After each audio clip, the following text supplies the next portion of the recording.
This is a Galactic Network podcast.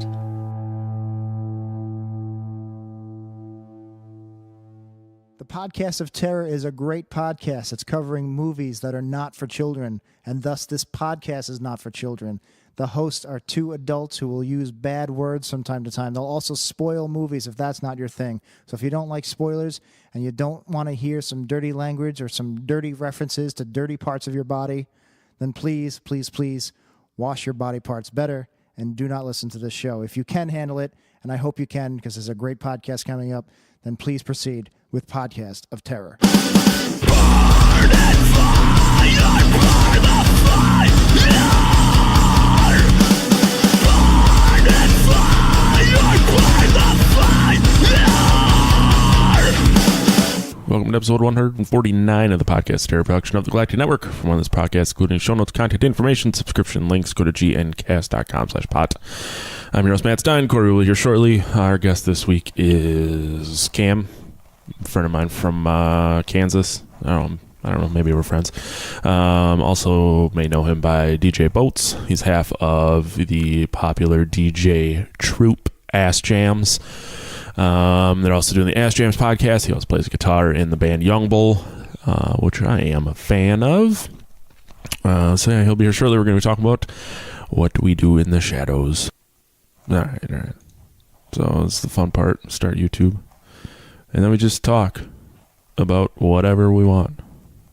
Oh, yeah. It's a good time. I'm guessing it is shanked. I just heard my wife go, wow, from the other room. All right. Talk about whatever. Hello, Cameron. Cam Boatss. What uppy? Oh, we fucking totally hit the upright. Did it go in? No. Oh, boy. 5 seconds left. The Bears are going to lose by 1.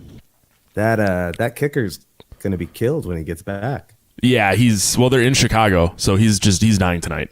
Ooh, boy. Do you guys have a Twitter?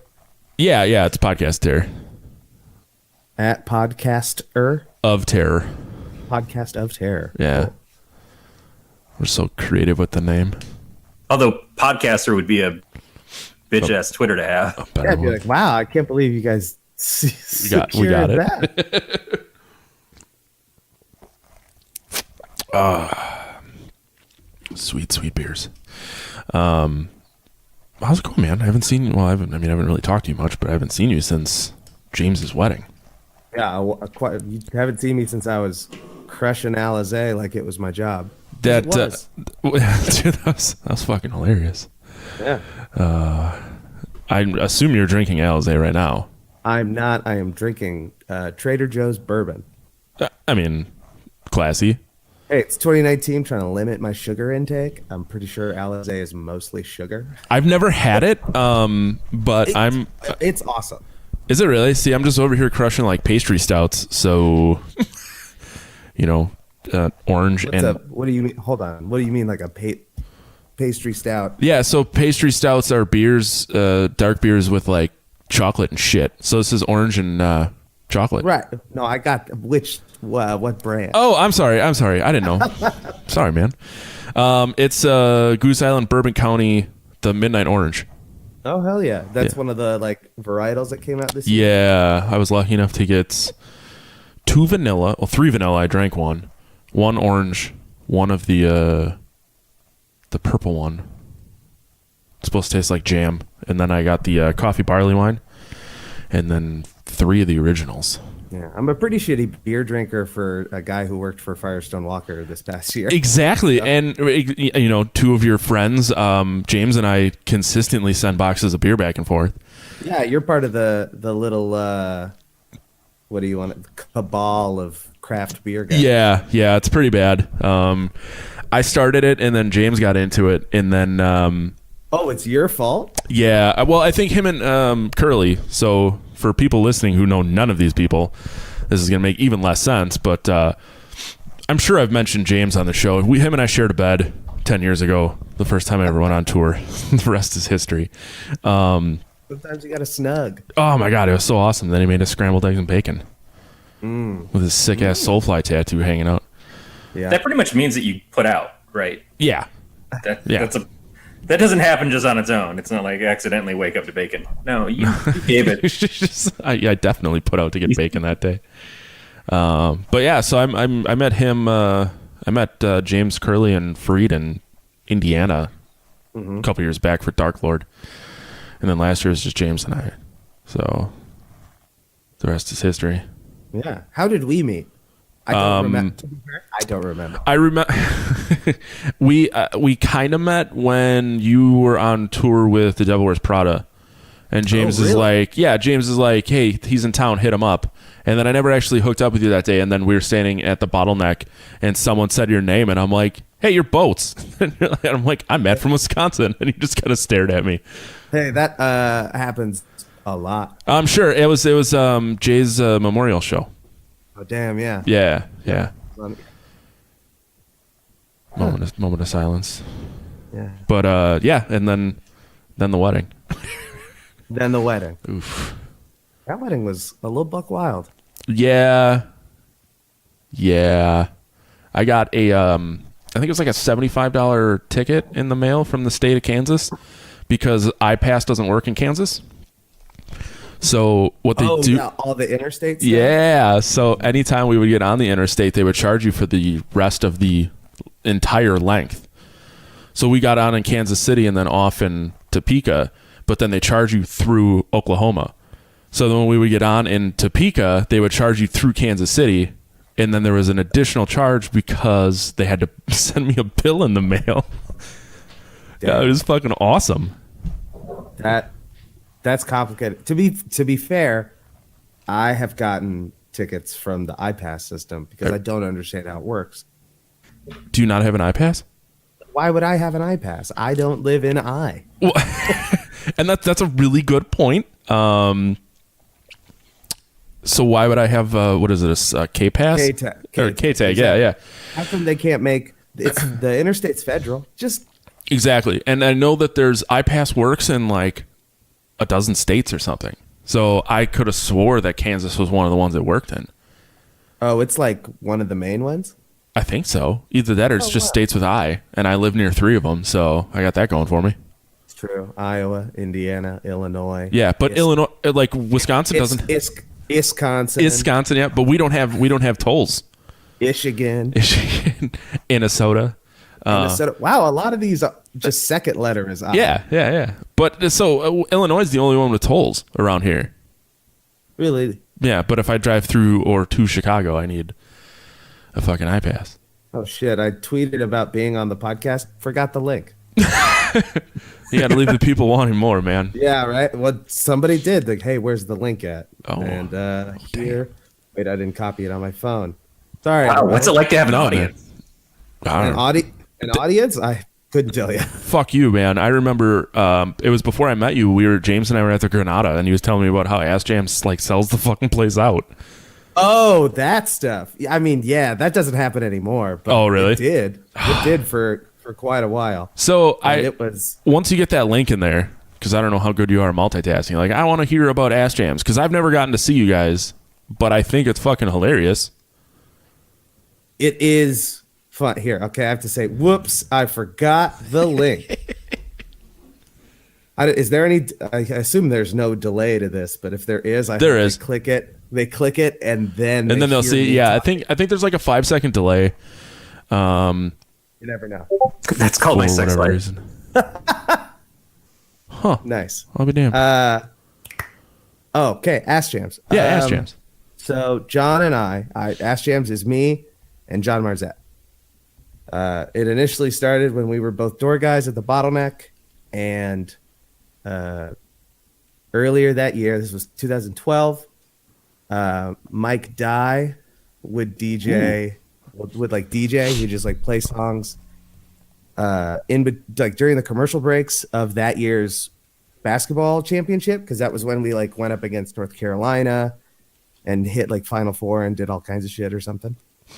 And so it was real popular, and people were like, "Oh, we really like when Mike plays the songs. It's good selection." He was gonna do that on Cinco de Mayo. He got sick. John and I were door guys, and our manager at the time, Rob Schulte, was like, "You guys are gonna DJ." And we were like, "But we don't know how to DJ. Never DJ a day in our lives." But he was like, "It's fine. Think of it like a house party. Like, invite your friends and just play music." So we did that. Very successful. We just had a bunch of our friends come, and it was free. That was the key. It was free. Oh, yeah. After the first one, it went so well, they were like, "Well, we have an early show, whatever, 2 weeks from now. Do it then." Cool. We do it. Works. Same. Works again. And basically it just keeps working. We're still not actually DJing, not doing anything. I have turntables over here. Like, since then it's much different, but at the time we were just getting drunk and playing Genuine, just playing fuck music, and it just worked. We knew we were young. We were either still in college or like fresh out of college, so we still knew all kinds of people. Blah blah blah. It was just like lightning in a bottle kind of situation. Mm-hmm. And from May of 2012, that year, just within the 7 months or whatever, we did New Year's Eve at Granada and sold it out. Jesus. So from 70 people the first time basically to 1,100 7 months later. And then consistently after New Year's Eve at Granada, we did a couple more bottleneck ones, and there were lines around the block kind of shit. God damn. It just like spun out of control. It was very cool, but definitely not anything we expected. Yeah. So where'd the name Ass Jams come from? The Ass Jams name came from a friend of ours, Allie, who had she was a graphic design student at KU and had a like work playlist or like studying playlist or something that was called Ass Jams, and it was like Nelly, Ludacris, Genuine, Us, Fuck Jam, Dance Jam, Slut, whatever, Blam. And we had been calling songs that we liked to dance when we would go out and dance and like listen to DJs, like, "Oh, that's an Ass Jam. Got to add that to the playlist." Carried over. I don't even know if we ever asked Allie if we could use the name, but yeah. And it, for a minute too, like we started, and then that summer, so like a month after, maybe, if even that, two DJs in Kansas City started a thing called Booty Jams. Fuck them. And it was like, oh, who's biting who, and neither party gave a shit. But they stopped doing stuff before we were able to like facilitate anything. So if I don't know if anybody watching or listening knows the Booty Jams folks and they want to do a reunion, we want to do it too. That'd be so sick, right? 2 asses, 1 jam. Mm-hmm. Yeah. Butt to butt, etc. Butt to butt. That's awesome. You should call the tour "Make It Clap." Cheek to cheek. Here we go. Cheek to cheek. Yeah. Are you in Lawrence or are you in Kansas City? I'm in Kansas City. You are? Okay. I was moved back a couple years ago. I mean, they're like one and the same. It's like, what, a 40-minute drive or something? It used to be, I feel, it used to be a little more joined. But I don't think so anymore. Just because people are more often coming from Lawrence into Kansas City for nightlife stuff. Yeah. And Lawrence is kind of like suffering from that, which sucks.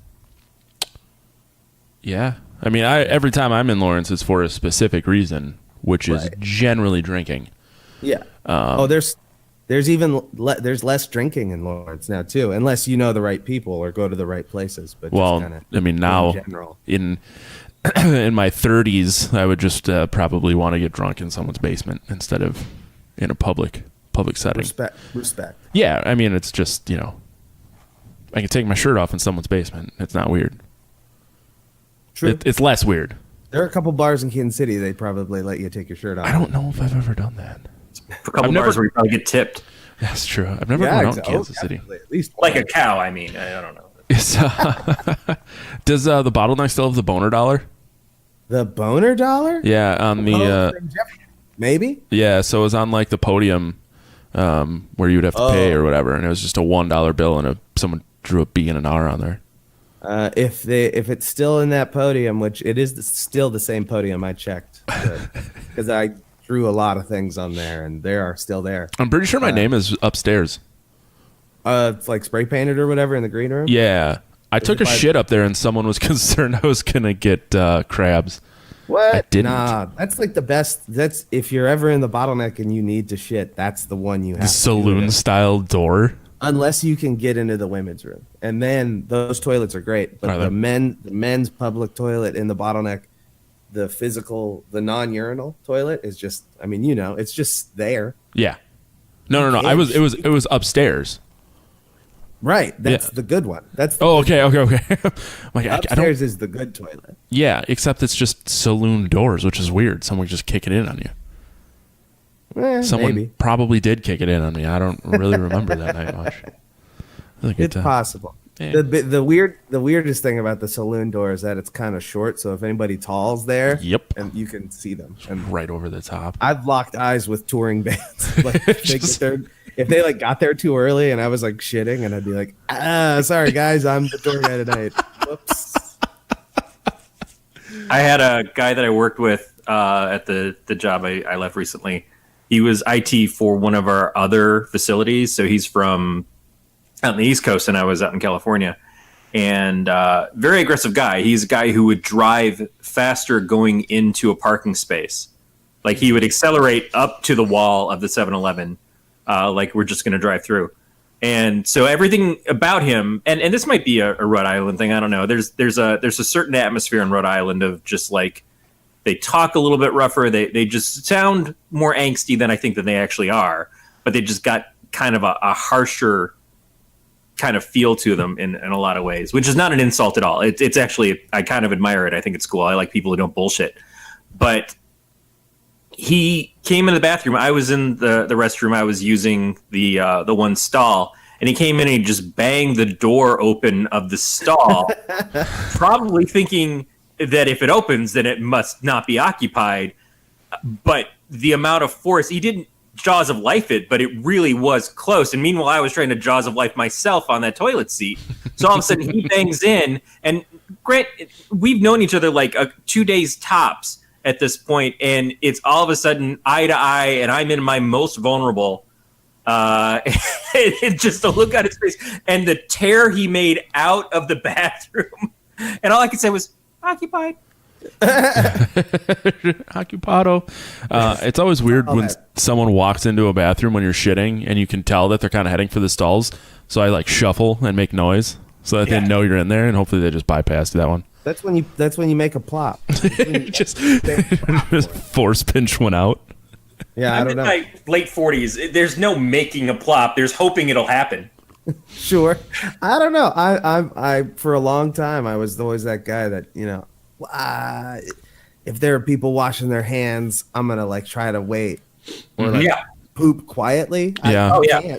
I can't poop quietly. I do it at work because I don't want to have to like make eye contact with someone. Who's looking at you while you poop? Well, so I wait until no one's in there, or if someone walks in to pee, like I time it so that I do not look at them.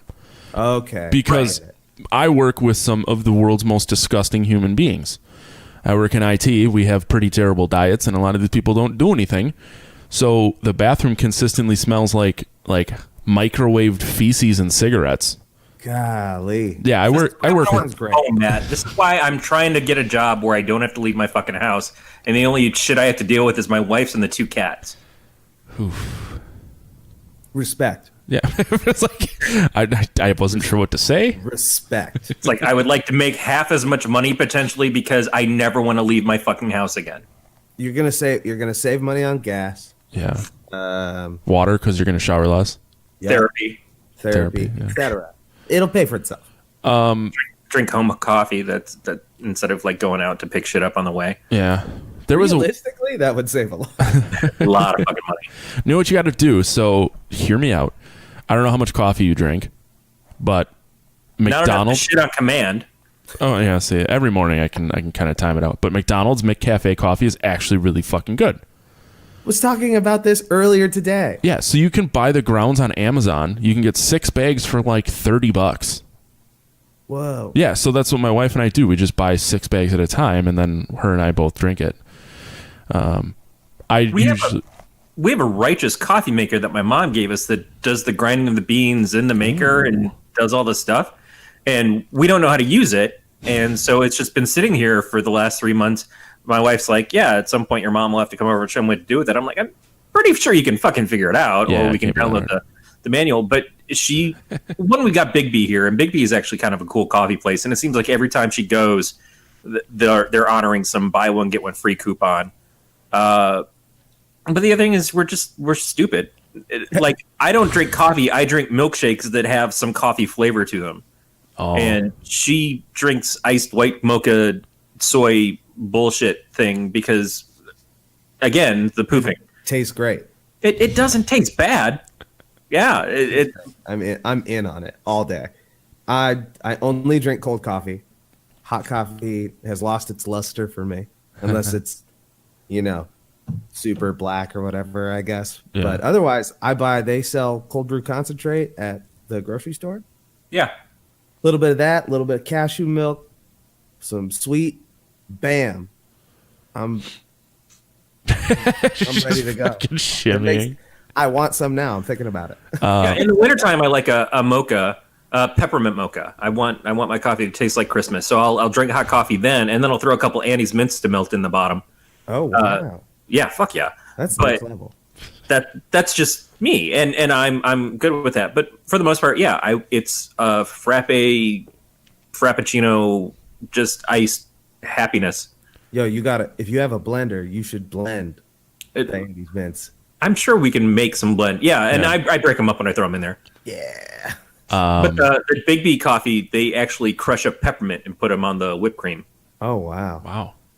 Sounds nice. Yeah. Yeah, it ain't bad. I just drink black coffee. I did buy a cold brew pitcher. Mm-hmm. It was like $15 on Amazon, so I just make a big thing of cold brew, and then I fill up like a 32-ounce water bottle, and then I just have a small cup before I go to work, and then I get to work. We had a coffee pot at our desks, and someone got pissed because like I don't want to drink like the brown water that work gives us. Mm-hmm. So I would buy better coffee, and then we would just make it at our desk, and someone threw a shit fit. So now I don't know what the fuck I'm going to do with myself, but... Well, so what did they ban exactly? You're not supposed to have small appliances at your desk. Okay, so what you do instead is you make cold brew at your desk. Well, I could do that too. The dude sits next to me got a pour over stuff. Yeah, he got a pour over, and I'm like, man, I always make fun of the people who have pour overs at work because I don't like them, and it's just a reason to make fun of them. But like, we have a back room that like 6 people in the company can get into. I'm like, we could just put the fucking coffee pot back there. Right. And yeah, that wasn't good enough for him. Besides the point, it's to dunk on the person who got grumpy. Yeah, well, here you dunk on them by brewing coffee at your desk, regardless. Yeah. Well, the other thing we could do is start a small fire. just one day going early and shit in a coffee pot. Well, no, the thing is that she probably has a piece of computer equipment she's not supposed to. So if I really wanted to, I could go out there and be like, So you take away my coffee pot, I'll take away your fucking USB fan. I assume that's what she has. Is this the plot? This is the plot of Office Space 2. Yeah. It is now. Yeah. We'll add it to our podcast to do. We're working on a Gremlins 3 one. Germany in space. Mm-hmm. Gremlins 3. What? And not because so they're making a real Gremlins 3. So our goal is to come out with our Gremlins 3 Gremlins in Nazi Germany and outer space script before Gremlins 3 actually comes out. Right. It's been 2 years in the works and nothing's happened. So there's no script out for them either? No, not as far as I know. Yeah, right. That's what I'm saying. So, We're just copying the full Hollywood experience by having this in development hell for a few years. Yep. Fair. Yeah, I mean, we're not that dumb. We just look dumb. Got to keep it authentic. Let's talk about your Ask James podcast. Since you're on a podcast talking about a podcast. It's podcastception. Exactly. Me and the aforementioned other half of Ask James, John Marzette, So Ass Jams went from the big crazy Granada sellout DJ night, and is now with, I don't know, it went as far, we hosted an event at the amphitheater. So like technically there was an Ass Jams at the amphitheater. And then it just kind of dwindled from there. We hadn't done one at the Granada like officially in a while. We did one in September of last year. And then there was an unrelated shooting like down the street in Lawrence. And we had a show. Lil Yachty was there. So there was a rapper in town. Plus it was late night in the fog. It was just this mess. Our name got tossed around a lot just because we were down the street. We're a big thing. A lot of young people. And since then it got weird, but we've still been anytime we DJ together, it's Ass Jams, which is as it should be. And we're doing Riot Room stuff. We're doing other stuff. But in that kind of break, we were like, well, we've joked about doing a podcast forever because we eat wings every Wednesday. We initially wanted to like somehow figure out how to record at Wings, like little lavaliers or something, but it's just, we eat at the Peanut in Kansas City, and it's too buck wild. It's too loud. It's tight. And from there we were like, well, we don't want to focus, like we don't have the ability to hyper focus on like a thing like movies or anything. We were like, we could kind of make it about music because we clearly get straight to the point of talking about movies on this show. Listen. We didn't know at the time that you could be so freeform. But we landed on, a tried and true podcast method, which is pop culture, current events, and then music is on top of that. And because we're DJs and we are super involved in that scene, that was kind of the lens, I guess, we would use. So the pop culture focused on, Twitter, music news, goofs, gags, memes, fun stuff. It's very much fun, very not serious, very, you goof around. The only work that goes into it is listening to new albums that come out, kind of that are related to what we do. A lot of rap, a lot of R&B, an occasional John Mayer album, because I never got into him. We love it. We love it, a John Mayer. So I guess that. What was that? I was going to say he's our mascot, but oh, right on. Does he know that? He doesn't. He doesn't. All right. Well, he'll figure it out when he listens to your show. One of these days. I guess I'm curious. This is a personal question. What do you listen to? Because I know you play in Young Bull, and I love Young Bull. I can give you my top. I have my top 10 of 2018. 2018. Do it. Technically, it's like top 42 or some shit. I did one of the like, I don't know if you could. I did one of the like pictures. Oh yeah. Yeah. So it was like pick 42, and I was like, I can. Okay. But top 10. We've got Tom Misch, who's this British guitar player, singer, songwriter, beat maker, kind of all around music guy. It's real groovy. A buddy of mine is actually shooting. He's like his tour photographer or something. So I've been getting to see a lot of the tour that he's been on, and it's just funky, soulful stuff. That's my top record of the year because it's just all I listen to, just every day. There's a rap record by Key and Kenny Beats. Coulter Wall is a Canadian singer-songwriter who has this like real deep country voice. He's like Canadian Johnny Cash.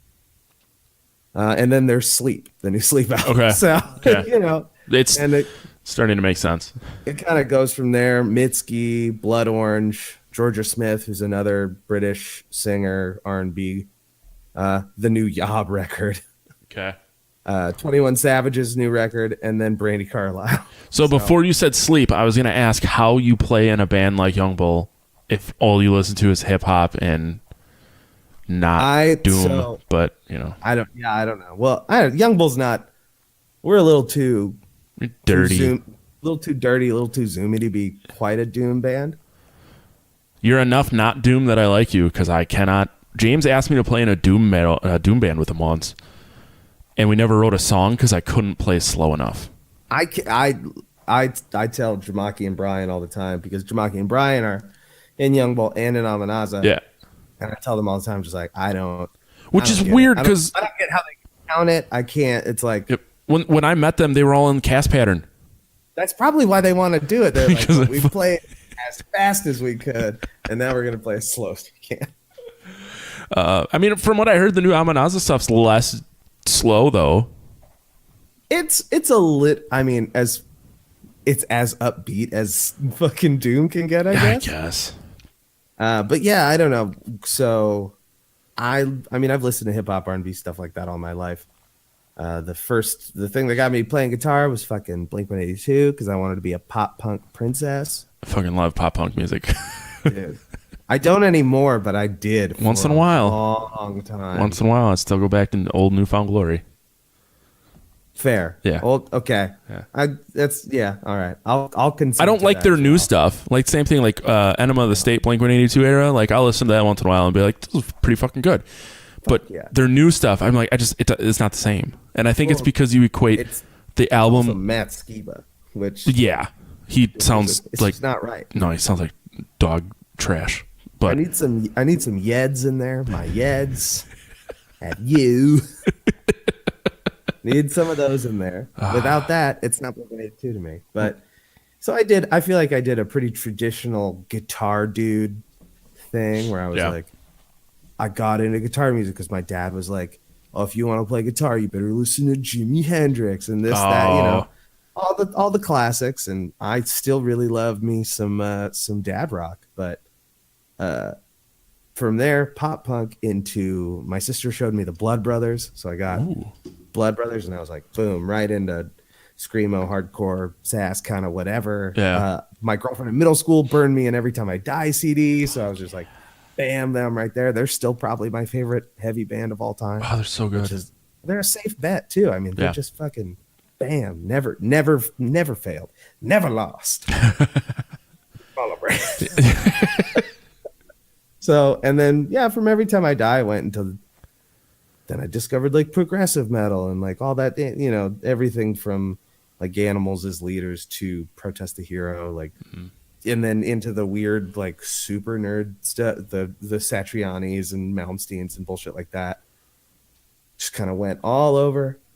And then the whole time I had been listening to hip hop and stuff like other than that. And then at a point within like heavy music, I just got like,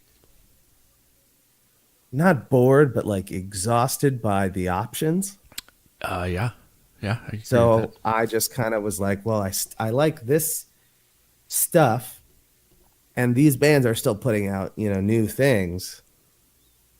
But I haven't. It's been a really long time since I've like found a band that is new. That's like from even the past like 10 years. There's only a handful, I think, that have really like locked into me. Yeah. Like Paul Bearer and like Intronaut. And then I'd have to think about it, but there's not too many that have kept me coming back to listen. And then the hip hop and R&B stuff, same with like I started getting really into like traditional country music and stuff like that too, and folk, and all this time also listening to Midwest emo twinkly stuff. It was it's a long strange trip up here. Hey man, nothing wrong with that. Yeah. Are you a fan of like old Poison the Well, like Opposite in December and shit?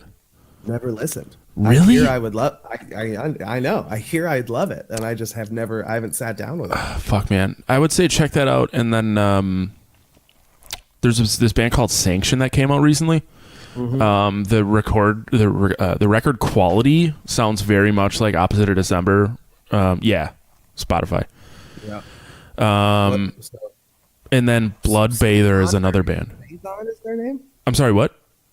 Second band? Saison? Sanction. Sanction. I was close. Close. Beer on the mind, I guess. No, I don't blame you. I don't blame Sanction. You, yeah, the album's called something about God, and it's pretty long. Oh, there's a couple. Sanction. Vicious Truths and Precious Lies, no? No. By the way, It's Pretty Long is my slow jams big hit from late 80s. Mine's But it turned out I milli-vanilled everybody with that one. It was not my cross to bear. The Infringement of God's Plan. Okay. That's the album. Found it. Yeah, it was. I had to search both the artist and the album. Yeah, the name. And then there's a band called Sanctioned, which is just Frontierer with a different vocalist. What? Yeah, Okay. it's weird. If you like Tony Danza, then you'll like Frontierer. It's like if Tony Danza continued to put out albums and just changed their name to Frontierer. It's an unsigned band from the UK. Damn. Yeah. I really did like Danza a lot though. Fuck yeah, me too. I liked Glass Cloud quite a bit. And then they just stopped. I don't think I listened to much Glass Cloud. I saw them once though. It was the first time I could see dude playing the. Yeah, and now he's in Emir, Is he really? which he made. That new Emir record is actually really good because it sounds like Josh Travis playing Emir. But I can't take him here seriously. No, but there was no dick references on the newest record. Well, why would I listen then?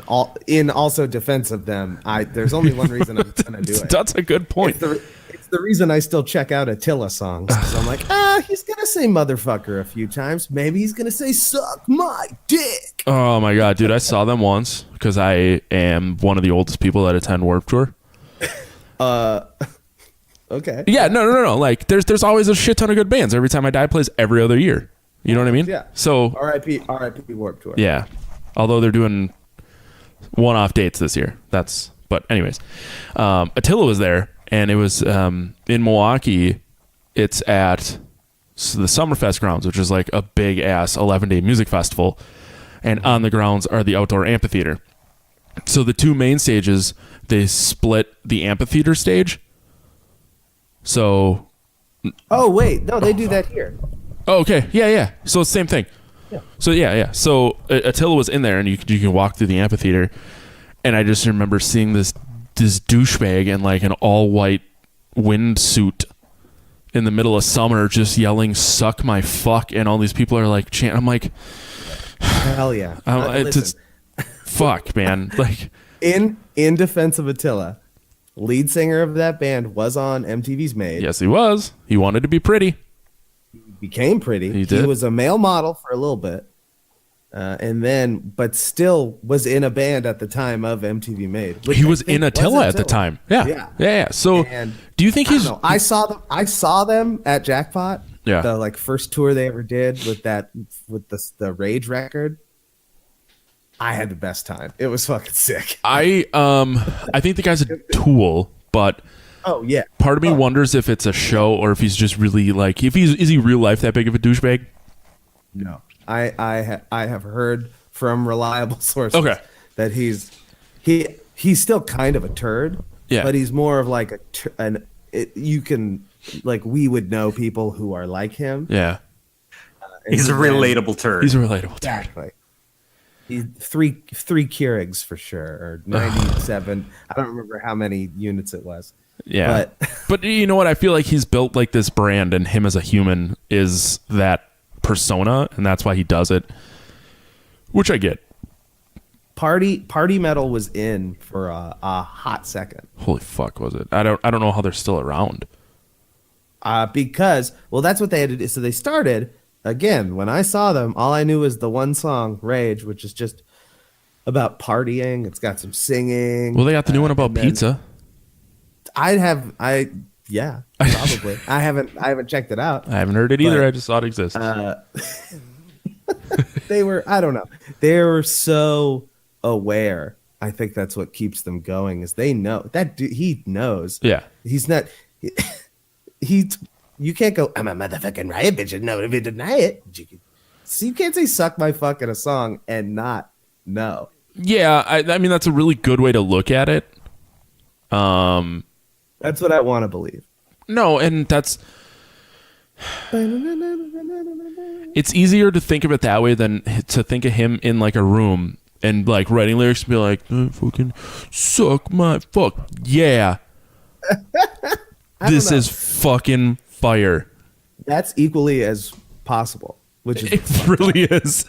It, he just comes running. Guys, I got it. The part I couldn't write, suck my fuck. And everyone's like, and they're fucking fuck. throwing their hats. And Suck stuff. my fuck. And he's like, yeah, we'll have the fucking people chant. That's It'll get on. It'll go on a shirt. Suck my fuck. Oh, It's kind of I equate it to the Cast Patterns Eat Shit Retard shirt. It's like you just throw something super, throwing shit at a wall. yeah, Yep. something just off the wall and pretty offensive on the back of the shirt, and you know kids are gonna buy it. Well, that's to meld my worlds here. Iggy Azalea, famed big butt Australian lady rapper. I'd spit on her. Yeah, Yeah. yeah. She could kill me probably. if she Probably. wanted. Famed Iggy Azalea got in trouble because she was taking pictures in a Cradle of Filth shirt. Oh, The the one Jesus with is the- a cunt one. Jesus kind of where the nuns Yeah. sucking off the devil or some shit. Yeah, I think my wife probably drew that, actually. you're wrong. Hearing it described, it feels like something that she came up with. Jesus, it's There's Iggy Azalea just ripping off another bitch again. That's Yeah. how it goes. It's- classic. Did you ever- But you know, she's getting hers because her and not Travis Scott, Playboy Cardi just broke up with her after she bought him a Lamborghini. My brain is rotten, guys. I know that stuff. I didn't know that those two people were still alive. I didn't know they were dating. That's the only thing I didn't know. See, I don't know what a Playboy Cardi is, but he sounds like a douchebag who would be driving around in a Lamborghini bought for him by his ex-girlfriend Iggy Azalea. So if you just said the two words together and asked me to describe what I thought in a picture in my head, what is a Playboy Cardi? Well, it seems like if I was gonna grasp at just visuals in the air, I'm seeing Lamborghini and Iggy Azalea, but not a match made in heaven, but just some sort of transactional sex period. Would it surprise you to learn that Playboy Cardi's name is spelled with an I? No, because the Cardi or the Playboy? both. Yes, but Oh God! I had to damn Google it, so I didn't know. Playboy Carti. Yeah. Probably because Playboy is probably a registered trademark, Oh shit. so he probably had to. But it No, also he plays didn't into have to. his. That's exactly it. He did not have to. He played There into were his gangster so many roots. other options. I don't know. I want to. Now what? I don't know. I believe that that's why. I No, want. that might be why, respects but he you. could have just not gone by Playboy Cardi in the first place. He didn't have to say, "Oh, I really want my name to be Playboy Cardi," but unfortunately, because the man is trying to keep me down, My hands are tied. Yeah. fuck. My hands are tied. His name. There's only so many vowels that end that way. I think his name's Carter. So Probably. and better. play boater Carter. Play border Carter. play boater. Bortles Carter. Not quite the same. Probably Play Balls Carter is what it would be. Jordan Terrell Carter. Oh. Who wants to take a stab at how old this fella is? Oh, I can't. Hold on. I can't answer because I'm pretty sure I know. Well, Corey, you have to guess first, and I'm curious if both. I'm know. guessing my age. Both. What do you? Maybe. I'm pretty sure he's 22. Yeah. Okay. Fuck that guy. Because I would love to see it that he's like some 50-year-old dumb fuck who No. just launched be sick. himself into some skinny jeans one day and said, "Hey, I can make this work." And it just All you Fuck got you. is yeah. Oh, he's one of those guys. So I see his. yeah, he used to absolutely. be called ASAP Cardi. So what's with this ASAP? Because there's ASAP Rocky he and couldn't ASAP make Rocky. himself into the new Queer Eye host gig, so he's just like, "Well, I guess I'll have to fuck a white woman who thinks she's not, she's and such a sweet see what I asshole. can do." Iggy Azalea is definitely problematic, but she did gain points for the Jesus is a cunt thing. But so, do you think she also- really listens to Cradle of Filth, or some? She's just like No, I definitely do because she is she's definitely like a she's a dirt human. no. She's She's just a like- dirty. Think about it like this: she's at work, like she is being paid by. I'm guessing paid by a label Probably. to be Iggy Azalea because Yeah. she did like pop songs in Australia. Oh Yeah. yeah, it's like Oh, yeah. the lead singer from Eve's Plum who went on to become that. I don't remember. She sang the graduation song like Vitamin C. Vitamin C. Yeah, used to be. We in sing it at work a lot. Yeah, but she was in a rougher like '90s band with a female singer and everything, and then she's like, well, but I could also sell out and have a song that everybody fucking sings it at graduation. So sure. You got to pay the bills. To answer your question about the ASAP Mob, Kylie Minogue used to be with Yngwie Malmsteen. She was the lead singer of it. No, I'm just kidding. I was like, Corey, I'm trying to learn about the ASAP model here. Holy shit! I don't know. I was trying to learn about Kylie Minogue, so I get it. I would let her beat me up too. ASAP Mob is a group of gentlemen from New York City. I like how you classed it up. They're a group of gentlemen. They're most of a handful of them from Harlem. I think some of them from Queens. Is it pretty much the Rough Riders, but a bunch of other guys? They're like the Rough Riders, but like artistic. Because like I also ASAP Yams was like the head. Did you just say DMX was not artistic?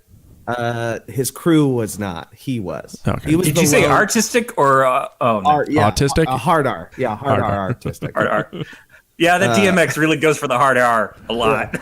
So DMX is like the lone artist in his group of tough men. For what it's worth, I don't know anyone else that was a Rough Rider. So Exactly. Yeah. I think they were just generally just Rough Riders. Eve was associated. I think so. I know. Because I definitely saw her in a video. I think. I don't know. I'm questioning myself. But ASAP Mob. Yes. Started by this dude, ASAP Yams, who kind of, before Twitter was really popping, was on Tumblr kind of curating this, high mix of high fashion and hip hop fashion with music, both, traditional hip hop and then like European weird electronic stuff and just like interesting sounds melded with hip hop. And then there was A$AP Rocky, who's like the super famous one. A$AP Ferg is the next. And there's there's a bunch of them. And then there's a bunch of affiliated people. And Playboi Carti, from my understanding, was at one point like a protege of A$AP Rocky.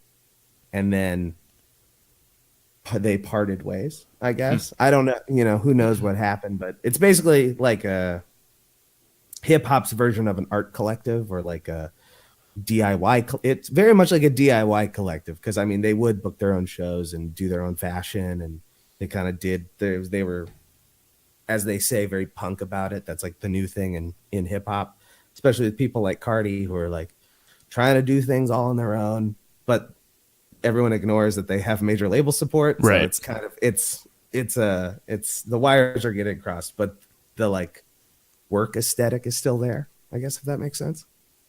So do you think ASAP Yams got his name on Thanksgiving because he was like, Mom, Yams, ASAP? And he's like, shit, I'm going to be ASAP Yams. I fucking wish. I wish. I know it's not that. I don't know what it is. Oh, okay. But I know ASAP stands for something like always striving above perfection or something like that. Yeah, he came up with that on the fly because he didn't want to talk about the mom get me yams thing. Probably, but all good ideas come just like that. Yeah. Yeah, so Yams has passed on, and now the ASAP Mob does like a yearly concert in New York City called Yams Fest with like underground people and DJs and all that stuff, and just kind of have some fun and do stuff to celebrate him. I am seriously the one guy who's going to show up at Yams Fest with a bag of marshmallows expecting something completely different. Hey man, you'd probably be surprised. I'm sure there are, you get your sweet potato fries, casserole, pie, roasted sweet potatoes, maybe some Brussels sprouts to accompany them. Always, Yeah, you have to. It's always gotta strive be and ready. prosper. There it is, prosper. Yeah. Sorry, I didn't mean to just totally kill you there. No, I'm good. No, I'm glad somebody's Googling because I'm not. And I have two computers in front of me. No, Good. that's what I'm here for. It's my sole purpose. I don't know, where do we go from the ASAP Yams? I don't know. We talked about the DJ stuff mostly. Yeah. What's Is there Youngville up someone to? named after stovetop stuffing? Because it seems like that would be the next course. ASAP Stovetop? Maybe That's going to be my rap name.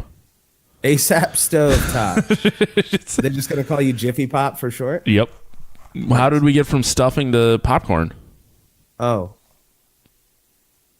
I thought we were going stovetop stuffing, but we could do stovetop. It could be just stovetop Jiffy Pop. I didn't know they made stovetop. I don't know what stovetop stuffing is.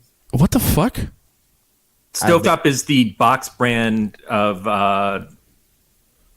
turkey stuffing, chicken stuffing. Have you never? You make on the side. If you're not able to make your own homemade stuffing, you can quickly microwave that in about 20 minutes with some plastic wrap on top. You just add some water, a little bit of butter, and that hot ass flavor packet. It's pretty good. It's good shit. Yeah. It is damn good shit. Why would I need stuffing? Because stuffing's awesome. Yeah. Because you don't put stuffing in a bird You can get this all year round. all year long. Yeah. There is not a time where there ain't stovetop up in the Safeway or the Meijer. I don't even know what grocery stores you have there. Here? Yeah. I'm sure if you go to Walmart, they'll have it. Well, Yeah, I mean, absolutely. we have the grocery store I go to is a Sunfresh, and that's pretty sure it's a Kansas City thing. Guaranteed. I think I've been to a Sunfresh once, but It's just like, I mean, it's like a fucking Kroger or a Hy-Vee. oh It's yeah, all the- yeah. Just go. I don't even know what aisle it would be in. The stuffing aisle. Is it like with those? It's probably other prepackaged. It's like hamburger boxes. hamburger helper, but like that aisle. Yeah, probably that Probably. same aisle where you find the rice-a-roni and shit. Yeah. Well, shit. All right. I could probably definitely find it at a convenience store. Oh Now, shit, also- man! Yeah, most Also, likely. we have, like- Here, peep game. Flatten out some chicken. And You get some can buy- stovetop. Roll that chicken up with the stovetop in it like a roulade, and bake that shit. Maybe make a little casserole out of it. You can do some great stuff with that. That stuff is fantastic. I'm trying to show him a picture of stovetop here. So you can get a 12-pack on Amazon if you need to. This is just people just eat this. It's just bread. Dude, it's fucking good. It's It is super really good. And I am not putting myself above having eaten a box of stovetop just I've done straight it. out of the fucking microwave bowl after. Yep. Like, just boom, that's it. Like, fuck yeah. Sweet carby goodness. Damn, I don't know. Dude, it's like $2 a box too. Treat yourself. If I buy But spring for real butter. Yeah. Get yourself from, don't margarine that shit. Don't fuck yourself up. I think we live different lives. I have never bought margarine in my life. Never would. My No, dad. that's good. I eat if I'm eating bad stuff. I'm getting a frozen pizza every time. Oof. I ate a frozen pizza yesterday and shit my brains out. Hold on, I haven't eaten a frozen pizza in a long time. that's part of the essence. That's That means part mission of- accomplished. I classed it up by grilling it though. Did I get style points shit. for that? How do you grill a pizza, like on a hot stone? I thought No, man, I got a pellet smoker, so you just fucking turn her up to 300, 375, and I just set her on the grate. What were they cyanide pellets? What Yeah, the fuck? Boats. I live in the Wild West, man. Where do you live? What's the real name of the town I live in? Shiocton. Do you live in a suburb of Chicago? No. I live in Shiocton, a town of 900 people, which is about 15 miles outside of Appleton, Wisconsin, which is about 40 miles east of Green Bay, Wisconsin. Okay. That's usually I get hold on. And Green Bay is close to where? Green Bay. Milwaukee is 2 hours south of Green Bay, and then Chicago is about an hour and a half south of Milwaukee. Right. I just needed the how far away from Milwaukee. It Yeah, was. so if you had the state of Wisconsin, Green Why Bay, is there a hand? Sheboygan, Madison, or excuse me, Milwaukee, Madison, Appleton's right here. I'm right here. You like that? Eau Claire's over here. This is Minneapolis. Okay. This is Canada. There's Poutine. It's really crazy because Milwaukee looks a lot like Kansas. If you just Yeah, you just turn your hand sideways. You got Kansas. So we it turn even has the bite out of the Wisconsin, corner, Kansas. or is it this way? I Fucking can't no. tell if I'm I'm, mirrored or what. I'm not a I live geographer. in the state that's actually called the Mitten. I don't know what you guys are doing. It's true. Michigan does look more like a glove than Wisconsin. Huh? Yeah. But yeah, no. So I live in the middle of nowhere. So I have a pellet grill or pellet smoker. And you just fill up this big ass thing with wood pellets, Right. and then it just feeds it in, and it. But then you have a smoky pizza. No, if you turn it up high enough, it's less smoky and it's more like a woody grill flavor. Huh. So if you So do it's it, like actual pizza oven if you get it hot enough. yeah. So if you turn it on low, like there's a smoke setting, or you turn it on 200, you're gonna get more like smoke. Uh-huh. But you And you then can turn it up and grill it, yeah. Yeah. I don't have a yard, so I can't take use of I it. have 10 acres. Why? What? We got a Just deal. because? No, my wife really wanted. Like, I have one neighbor. My wife. Yeah, she really wanted to live outside of town, and I like having sex. As you should. Yeah. So, and it really like it. I No I one don't wants to care. hear that, so they wanted you outside of town too. Yeah, yeah. I met my neighbor once. That was when we got 2 feet of snow, and I had no other way to get out. Well, you're 10 acres away from him, of course. Or Well, I'm about 5, so it's a big 10 square, and he's like straight back. Okay. But we're the only 2 people on the street. Oh, but you do live on a street, not like It's a gravel road, but Okay, it's I was like, it's so like out this window about 100 feet is like a major county highway. yeah, I see I can see the lights. Yeah. I thought you lived like We used to live like in the city of Appleton, like in a neighborhood, and then we had a neighbor who was an alcoholic. And people who listen to the show will remember Quentin. But there was a lot of Saturday nights at midnight where we would hear pounding on a door and him screaming, "You fat cunt!" oh boy. Yeah, so we were like, I gotta get the fuck out of here. How long has this show been going on? Tell me. This is episode 149. Holy So Christ. we'll hit 4 Wait, years what? in August. What's that? holy wow, 4 years. Yeah, we used to do religiously weekly, and then as it went on, like, I'm like, we need to take a little bit of a break so that I don't hate doing this. Sure. So, It's hard to watch. I feel like it's probably hard to watch a movie a week. yeah, especially in That summer. you haven't seen, yeah. Right. Well, it's not the haven't seen part so much. It's the assignment. It's every week. Like I have to watch a specific movie, Yeah. whether I'm interested in it or not. Most of the time, I'm pretty interested in it because I love doing a show. Mm-hmm. But it is prep work to then do a show, and that's easier. One of the other shows I do, or have done in the past at least, it was like trying to come up with something new to talk about each week. It was supposed to be not just a movie review thing. It was supposed to like find alternative stuff, and that was far more challenging. Like we would do comic reviews, we would do show reviews, whatever. Right. And do a bunch of different categories in the program. But then we would actually talk about the stuff as opposed to taking 45 minutes to get to the movie. 56 minutes. Yeah. Yeah, we used to do news. So we'd do like the first half of the show. So instead of just like random whatever the fuck, we would do news. And that got a little stressful just because it was like trying to keep it as new as possible. I feel you. Yeah. But you seem to live in hip hop news? Well, I live on Twitter, and Okay. Twitter is, and so I think about it like this. I'll actually give you guys probably the main reason that I got more into hip hop the older I got is just because hip hop became more pop music. It just became more and more in the forefront. If you're interacting with, pop, super popular culture, like it's there. You're face to face with it all the time. And I always liked it, so it was just like, oh, okay, I guess this is the interest of mine that's gonna take over. And I as a DJ, I DJ very frequently, and it's always really fun to get people that only know me as a DJ to like come to a Young Bull show, and I'm like, here, let me show you this other side of my life that actually occupied most of it. And this, like the DJ existence, kind of this version of my music journey is like super new and very different from what I've done before, and it's pretty fun to have people be like, oh fuck, I had no idea.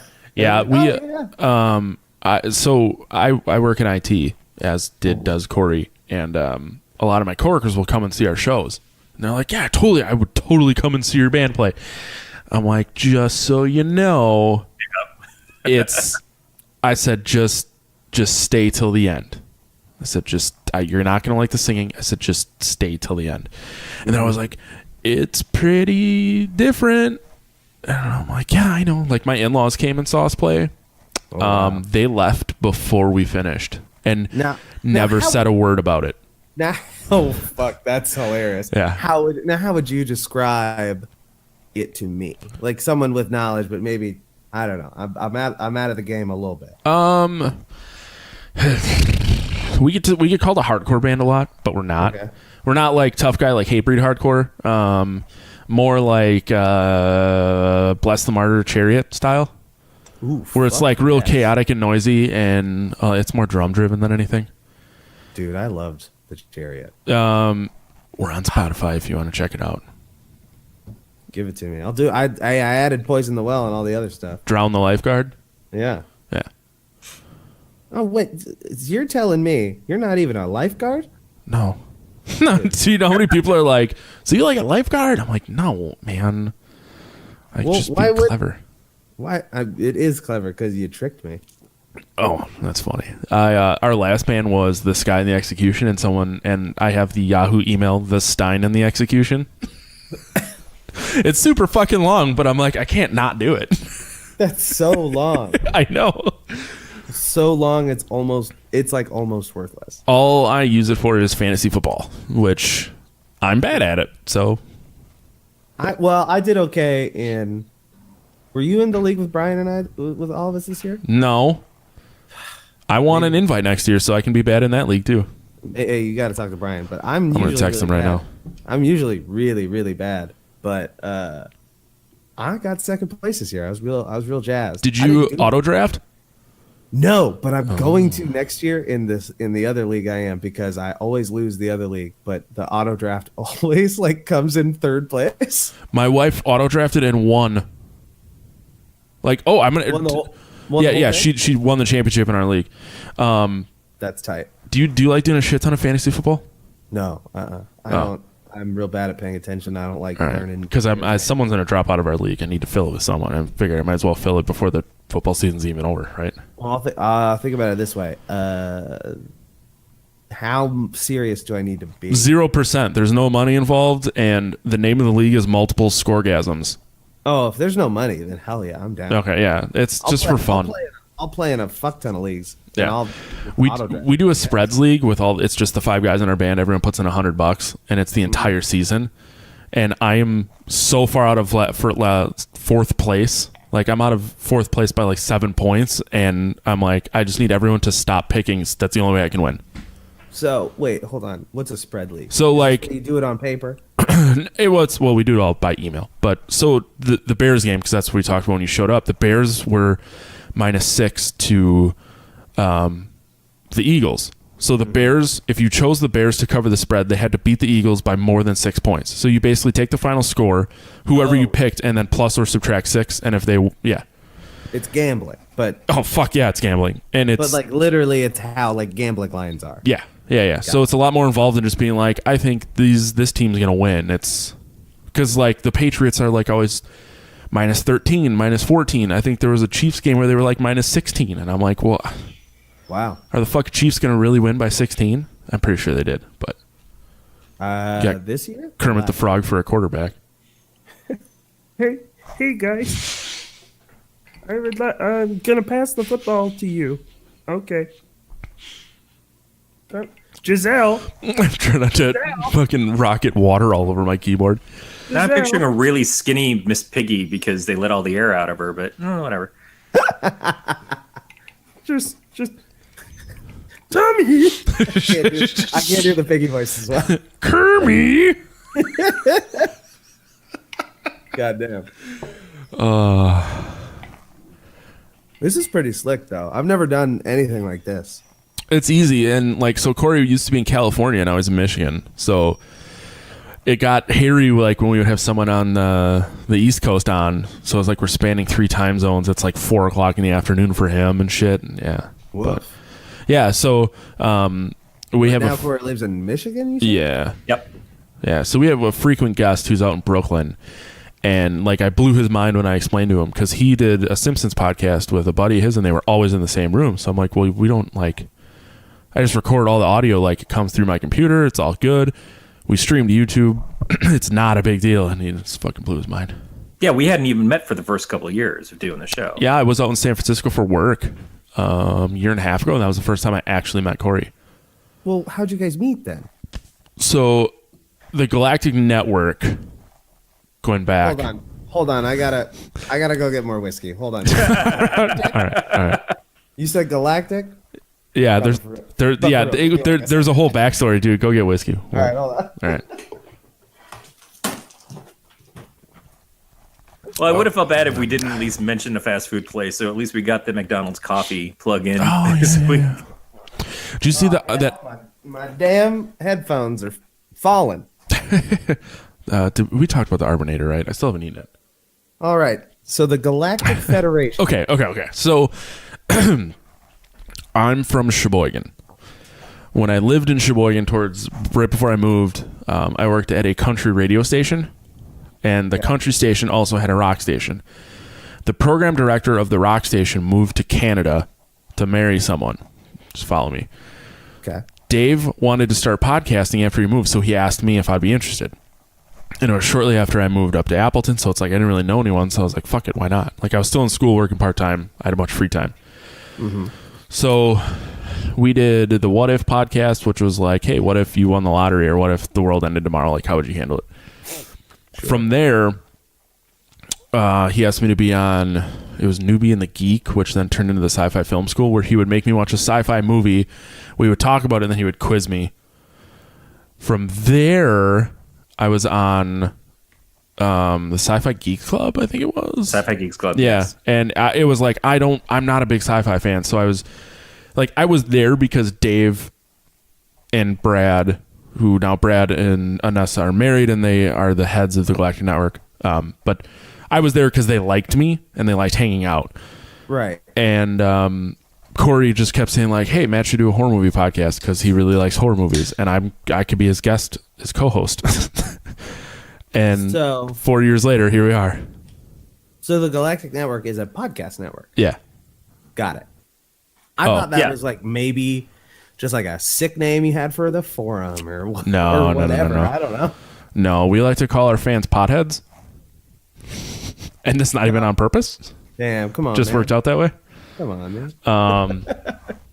But yeah, so the Galactic Network is just the network of podcasts that we're on, and we're the only like not sci-fi podcast. Yeah, I was like, so it's like all sci-fi. Except us.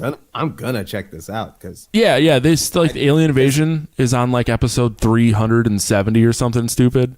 Wowee. I don't know.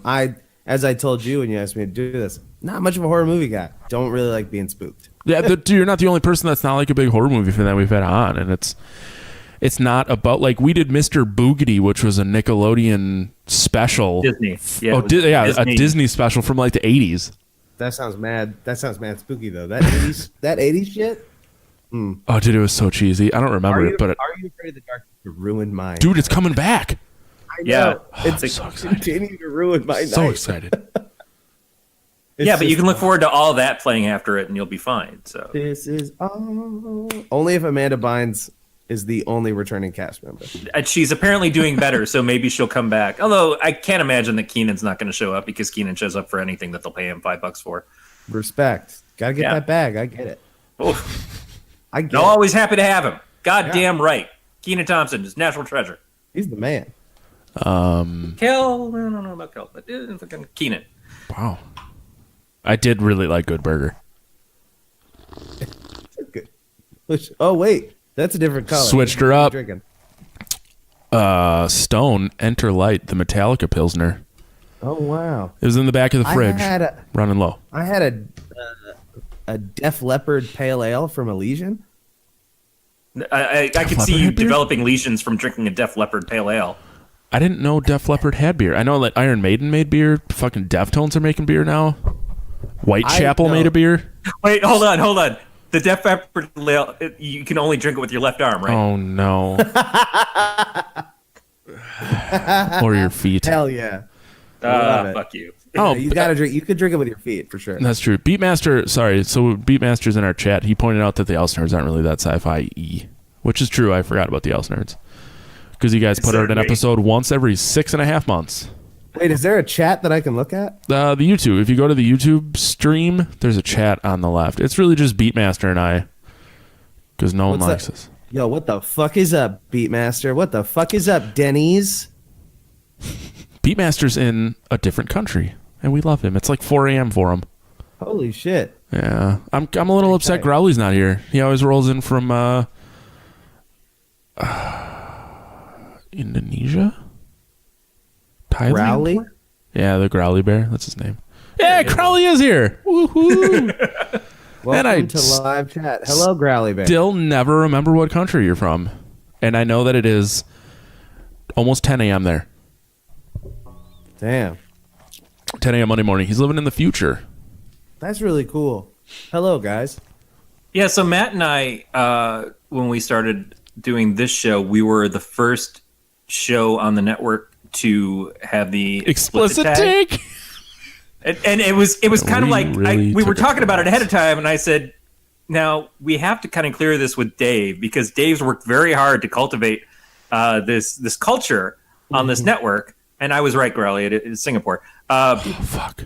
And I'm like, he's gonna let us swear, right? Because I don't know that you and I personally can do a show where we don't swear. Boobs fart damn.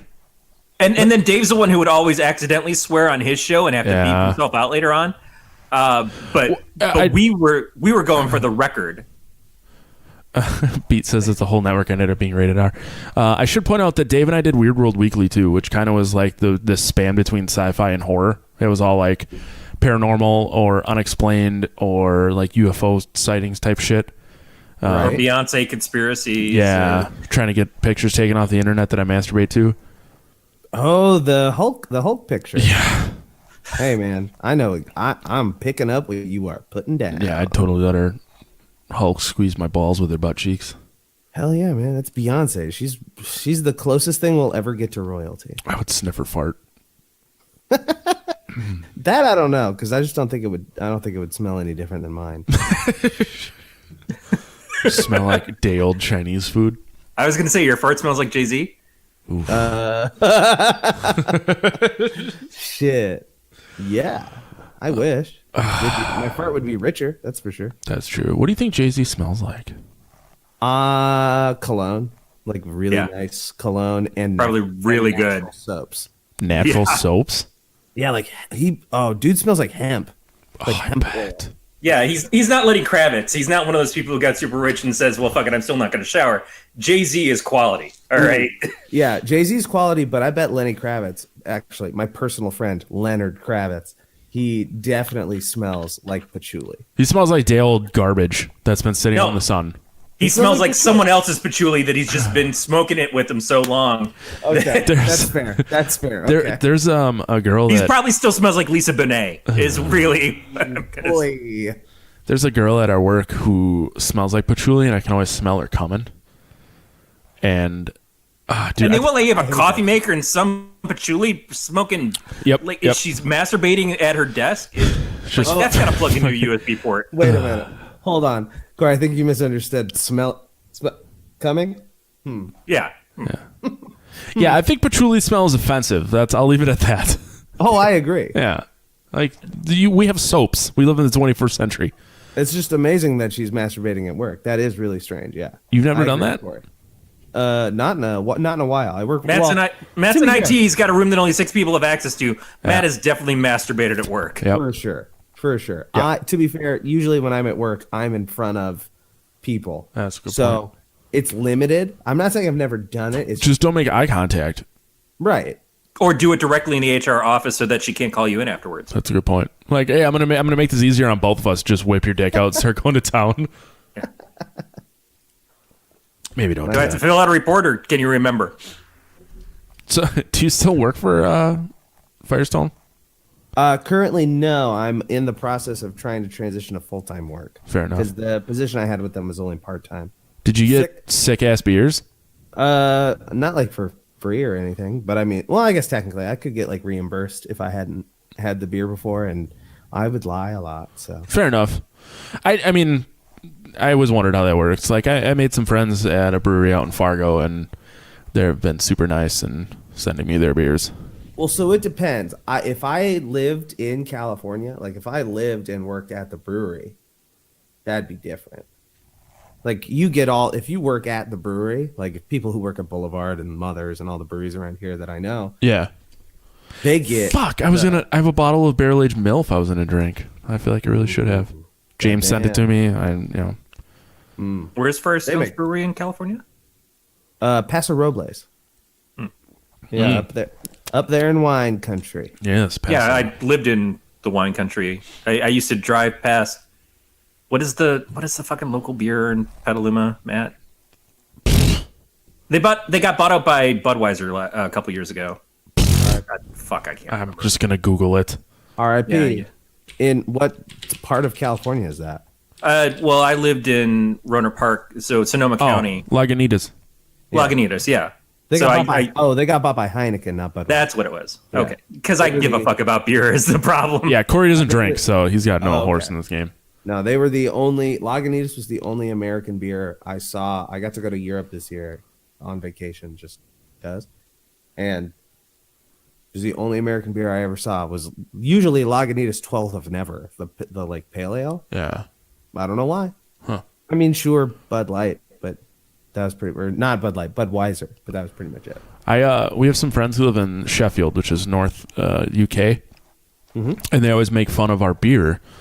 And they're like, "Oh, you guys drink?" Yeah, they're like, "You drink weak beer," and I'm like, "Let me." No, that's wrong. Also, tell them that they are not only wrong, but like so wrong. Not even. Oh, I'm not even talking. This is so the Bourbon County 15%. Oh, I'm not even talking barrel aged beers. I'm not talking any of that. But even I'm saying going through London, like being in England Yeah. was cool. Like London is cool, but the biggest issue I had was one, everything's dumb expensive, yeah, including the beer, and the beer is fucking weak as shit. Is it? Like finding a beer over 6% is like impossible. have you ever been to Utah? No, So they have like limits. The beer can't be over 3.5, I think. 3.2. 3.2, yeah. So my wife goes. She used to have to go there for work, and she drinks Coors Lights. Doesn't party hard, and she said she drank like a 12-pack and barely got drunk. No, you can't. 3.2 beer is the same beer that you currently buy in grocery stores in Kansas, Yeah. but that's changing in April, and then they can sell beer up to 6%. Do you still have KC Light out there? No, Damn it, that shit was good. I mean we have like you can buy like the Costco light beer, Kirkland's or whatever. Light. Kirkland light, yeah, you can buy that all day. Next time I come down, I should send James some Cool Light. KU with umlauts on the U. What? It used to be beer 30, and the logo was just clocks, and every No, time was yeah. 30. Yeah. No, it's Cool Light. That beer's not good. No, it's not at all. But it's like $2.50 for a 6-pack. No, that beer's real bad. Oh no, my Good kid. at all. Are you 14? Because that's exactly how our thought process was when we were 14. It's like, well, yeah, it's shit beer, but we can get our hands on it real easy, and it's cheap as fuck. Yeah. That's why I still drink hams. Dude, I had a Keystone Light not that long ago. Kind of forgot how refreshing that is. It's not bad, man. It's just I'm water. telling you. Talking about if we're talking shit beer, I'm a sommelier. I'm a I've never- Cicerone. Oh, I'm yeah, a I've never had Cicerone it. of shit beer. We have in our basement we have a Coors Light refresherator. It's just like a fucking stand-up fridge with a big button on it, and it only fits Coors Light. And some sexy computer lady says shit when you slap her. What? I shit you not, man.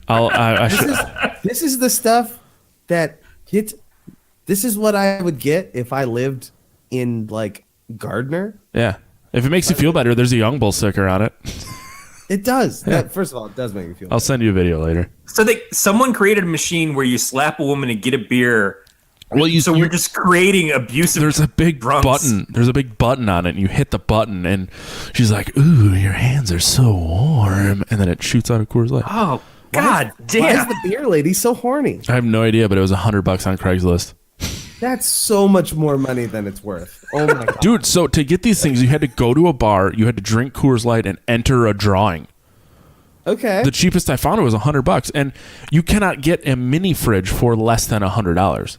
Okay, all right, then that's fine. So it's not. And right now in Japan, they're paying $8 billion to build a robot that does that exact same thing. That is just some hot talking babe voice that tells you you're okay for drinking. Isn't that the purpose of having children? You spend $8 billion to have someone get you a beer. Oh, I thought so you could beat them. Oh, you could beat your children too. It's not mine. I mean, Everything about having children is both for free slavery and a mistake. It's like, yeah, I'm not. You went, No. the anger is just amplified by the regret. Oh shit! Not only am I mad that I'm spending all this money on you, but I'm not even glad that I had you. Yeah. It's like, Yikes. this is absolutely your fault. Your fault and Trojan brand light. It just, no, fuck you. Oh, I've had that beer. Yeah, Trojan Light. Yeah, absolutely. Trojan Light? I really hope that's a real beer. It's not, but I wish it was. I don't know. I was just in Pittsburgh for a bachelor party, and their local beer there is cool. Iron City. I like it. Is it? Are you lying? I can't tell. No, I actually liked it. Okay. I actually liked all of the local beer. Like Yingling, I still don't really like. But It tastes like good. fucking dick. It tastes like skunked no matter what. In a can, it tasted skunked. I had it in a bottle, and I thought it was absolutely horrendous. And a lady begged me for the final bottle at 7:45 a.m. one time. So we can extrapolate from the statement that Matt has been eating skunked dick. Yeah, yeah. We refer to Yingling as young boy. Don't ask why. Is it boy with an I? Sure, young boy. But Young Boy Cardi, yeah. Yeah, I love young that boy guy. Cardi. I was standing in an elevator with a 6-pack, and there was just one bottle. And this lady gets in, and she just goes, "Y'all got that Yingling?" I'm like, "Yeah." "Do you want it?" She goes, "Hell yeah!" It's like 7:45 on a Sunday. I'm like, "Bleh." Here you And then go. you slapped her, right? Because that's what made it okay. Yep, I treated her like a woman.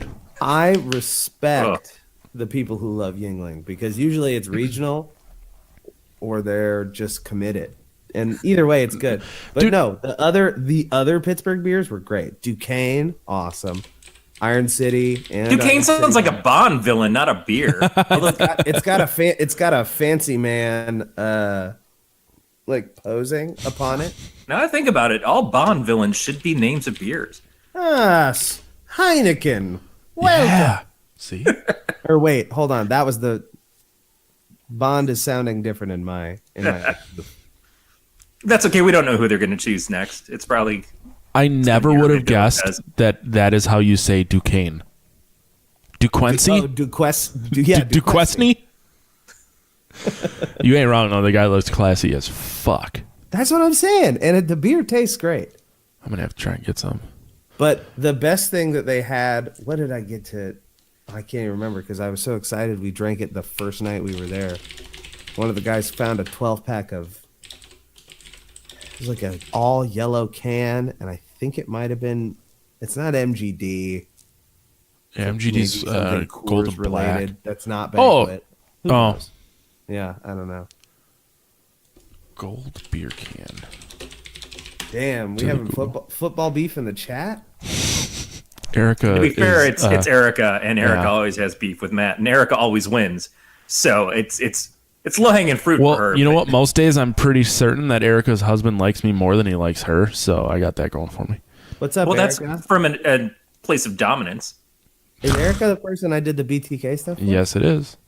Sick. Bush Lights. Hope I didn't blow up your whole spot. No. Okay. I don't. Yape. Oh no, that's. Wait. Yebisu? No, that's Japanese. There's a gold Bud Light can, MGD. It's gold, boiler gold, hop gold beer. Cool. Tuber. I guess I have a computer. I can look it up. But if all you know is that it's a gold can, I don't think that's gonna help you out. Miller High Life, that's a gold can, but that's a sick ass beer. Yeah, it's not high. Extra gold lager, Is that what it is? Extra gold maybe. lager. Please, Coors Extra Gold. That sounds right. Is it Coors? Oh yeah, it is Coors Extra Gold. Yes. Holy It is shit! exactly Coors Extra Gold, and let me tell you, that's the best, Is it really? hands down. Light like bullshit beer I've ever had. Where? I've never seen it. Do you know why it's the best? Because it's extra.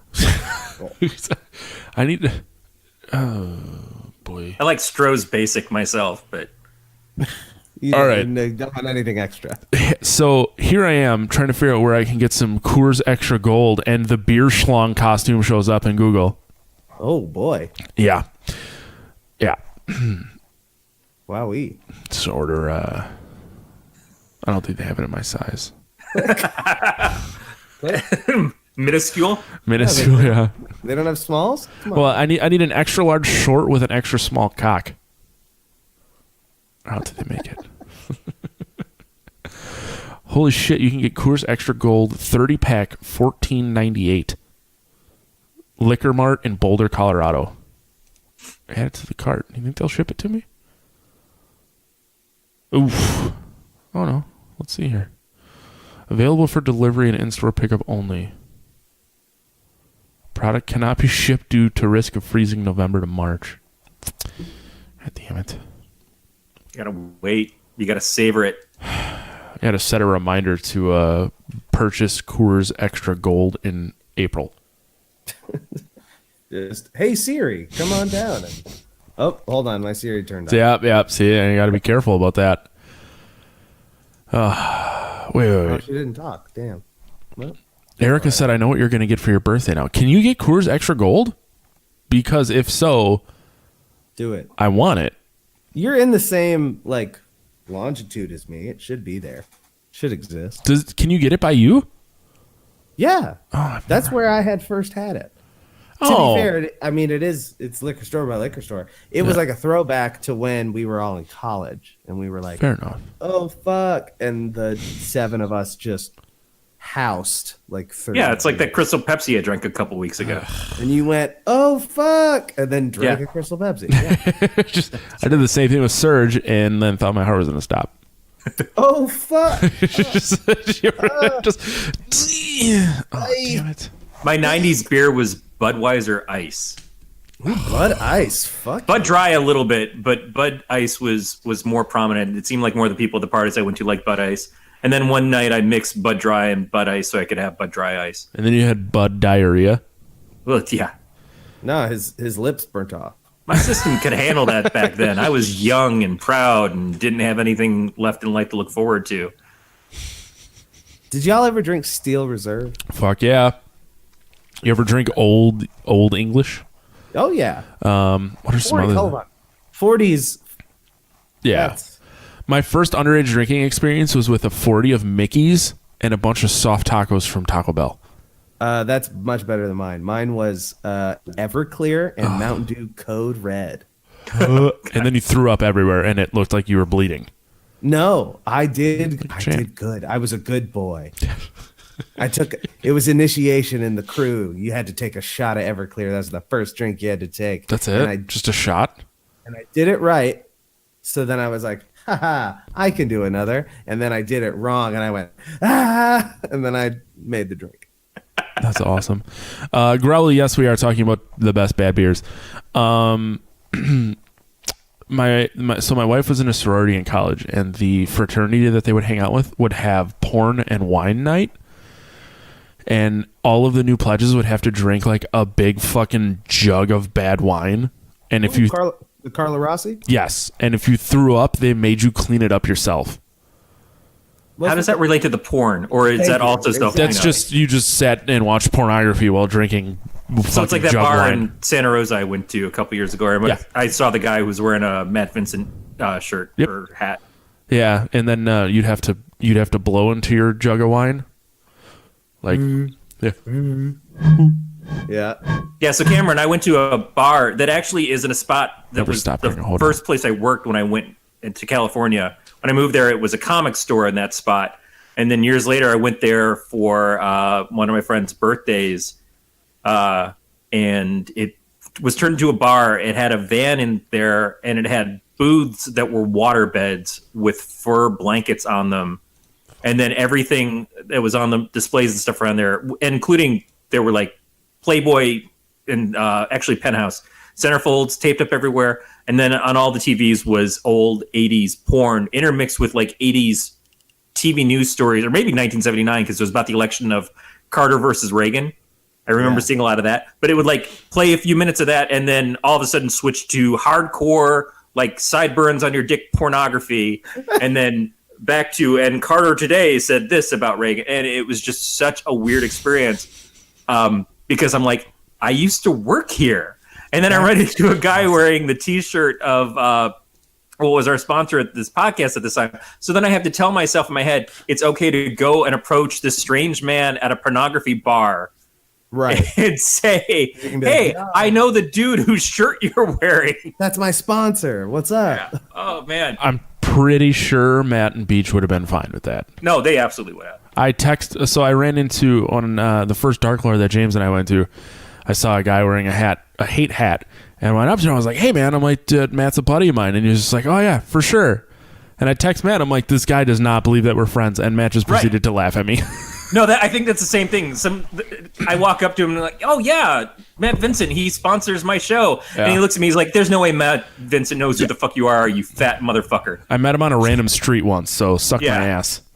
Who? I don't know. Okay, so are you familiar with the Highland Games? Like the Scottish games where they would flip telephone poles and wear kilts and throw shit. And like the historical shit? Yeah. Yeah. So they still do it. So Matt won the 2014 and 2015 World Championships and then started a clothing company called Hate, HVIII. HV, so like H and then the Roman numeral 8. The Hate. So yeah, THEHVIII.com. Yeah. We no longer have a coupon. This is so difficult to fucking explain to people. Anyways, so I was like in their infancy, I messaged Matt and I was like, hey, do you want to be on our podcast? Because he has like a big Leatherface tattoo on his forearm. Oh, sick. Yeah, so he came on and they just kind of became friends. And then his business partner, Mike Beach, is like a lightweight champion. Wait, what? Like the lightweight Highland Games. Okay. Matt's like a heavyweight, like the full-blown dude. And then Beach is just a little guy. But yeah, so every year I go to the Arnold Sports Classic in Ohio, and Matt and Mike are always there. So that's kind of how, like, that's why I met Matt, was just like randomly on a street in Columbus, Ohio. And just went from there. Damn. Here we are. Ohio's a magical place, though. I have a big Twitter group chat I'm in with people who are all lovely. Had never met them. Still haven't met most of them in real life. Yeah. But about half of them from Ohio. So I have like Ohio's I mean, cool with me. I like we played at Peabody's in Cleveland 14 years ago. It's gone now. Mm-hmm. But the coolest thing is the entirety of Chimera at the time was there watching us play. Just chilling? Yeah, so their original guitar player, Jason Hagar, was in a band at the time who was headlining that show. So they came to see him play, and they all came and caught our set. Not on purpose. They just were there. Then what? I got that, and that's it. I said hi to them. They're super nice guys. I would always talk to them when they came to Wisconsin. Like, they would play Milwaukee, and then they would play literally in Combined Locks, which is a suburb of Appleton, and we would hit both shows because I lived in between the two. So we would always go to both shows so they knew who we were. Babbleton? Appleton. No, you said Babbleton, though. I've been Drinkington. Drinking. Yeah. So but then the next time I went to Cleveland, we were there on a Saturday night, and there was no one on the streets in the city. Like downtown on a Saturday, dinner time, no one out. And it was like cool. You were like, yeah, this is good. It was strange. It was super weird. That's scary to me. Yeah. Like the Cavs were playing. Was LeBron James back? I believe so. All right, that makes sense. LeBron. So like people were in the bars watching the game, so they were alive. It was just no one was outside walking around. It was because everyone was inside watching the game. That's cool. That's like a cool reason. For sure. It was just very strange to walk around and just like it was like foggy. It was like dinner time, so it was just really strange. But I agree, it was a cool reason for no one to be on the streets. Spooky. Spaghetti. Baschetti. Baschetti. Baschetti. We should probably talk about this movie. Let's see I how. thought that was going to be the transition. It is now 93 minutes, and we'll finally talk about the movie. Hey, that's not too bad. I don't know how long For are this these- show, it's not. Yeah. As long how as long are these podcasts? as long as they last. Oh wow, okay. Going back to Matt Vincent, I think the last time he was on, it was 3 hours and 45 minutes. Holy shit! This will not be that long because my bladder has been telling me when we stop lately. Poop wise? No, you pee out of your bladder, buddy. So Usually I have a couple beers and then I have to pee so bad that I have to end the episode. oh, that's fair. Yeah, see, Erica pointed out, said until Matt has to pee, that's when the show ends. Yeah. It like, when we have a new guest, I never know how long they're going to go. So if we knew it was going to be a long one, I would have started earlier and then counteract for it. I have to work in the morning and I need at least. If I ever come back, we'll figure it out. Absolutely. If you don't know when you come back, we'll just start at like 3 p.m. It'll be a whole day. Exactly. We've been so Matt has wanted to do the Twilight series. Oh fuck, yo. Exactly. And that's the thing is he's so fucking busy that I'm not 100% sure we'll be able to make it happen because that's like a day. My girlfriend loves the Twilight movies. I think I watched like 3 of them and I don't know what happened. I've seen them all. I can. Oh, if y'all do it, I fucking call. It's just I know all the shit, all the drama. I'm a messy bitch, and I live for it. And I'm here. I'm ready. maybe I should do a Teen Mom podcast.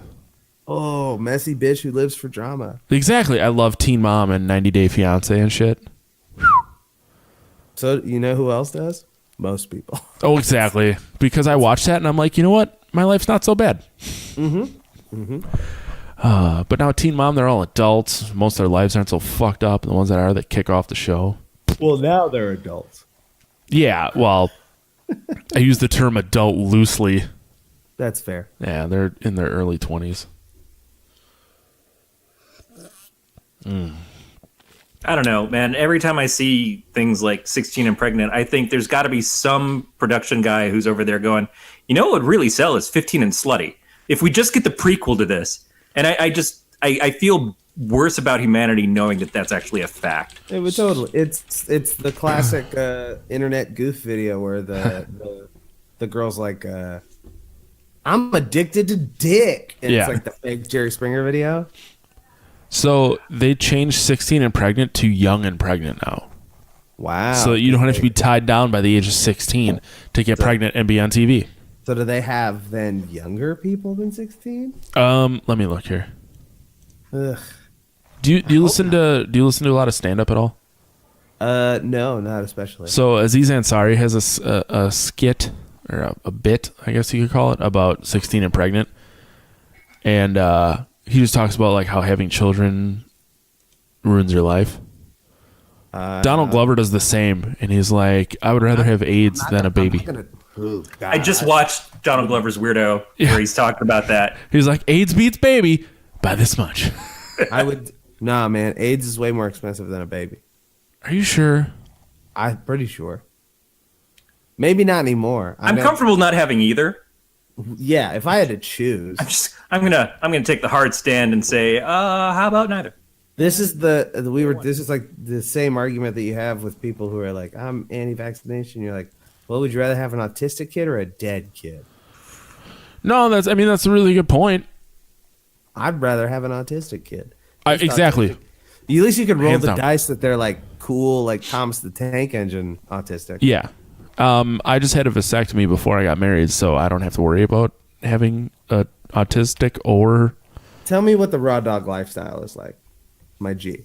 I wish I could tell you. Wait, you got a vasectomy? You're not raw dogging? Nope. Yeah. It's easy cleanup. I raw dogged before I got married, and I don't know how I don't know how I don't have a child, which leads me to believe that I may have been shooting blanks my entire life. No, it's super hard to get pregnant.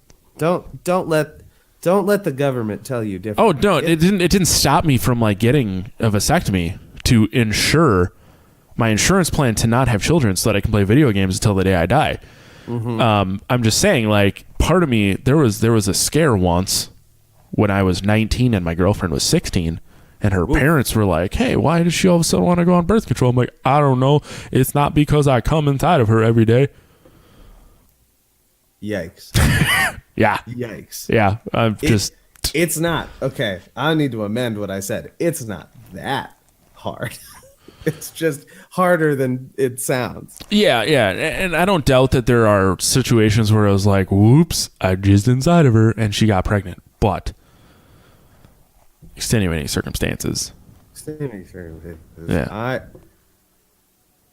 Birth control ain't that hard. I'm gonna wear a condom. It's tight. I love not having a kid. I'm very broke. Help. Help me. We just Help me, on Christmas Eve we found a kitten out in our yard, and so we have a cat who's 12. My cat that was 20 passed away last year. And so we've talked about getting another cat, but my cat is very needy.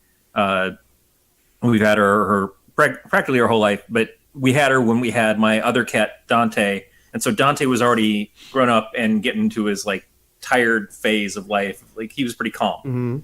Mm-hmm. Gidget has always been relatively calm as long as it was just her and Dante, and as long as she could be on me whenever she wants. She just wants like, I just want daddy's lap. I'm fine. Sure. But this is a kitten who is really kitten-like, and my wife is now, maybe I don't want a puppy, and I'm like, that's good, because because I've thought about, like, if she ever really gets on me about having a kid, I'm like, well, we'll get a puppy first, you don't have to deal with that shit for a while, and then that clams that up. And now it's like the kitten has precursor to everything else, and I feel great. Plus, I'm also 50. So I don't think that there's like a future for kids for us anyway. But got plenty of time, dog. But I have said my dad had a kid when he was 50. Had my littlest brother. But it is funny because I've tried to say to her, like, babe, I'm not saying we wouldn't be good parents, but we're really fucking selfish.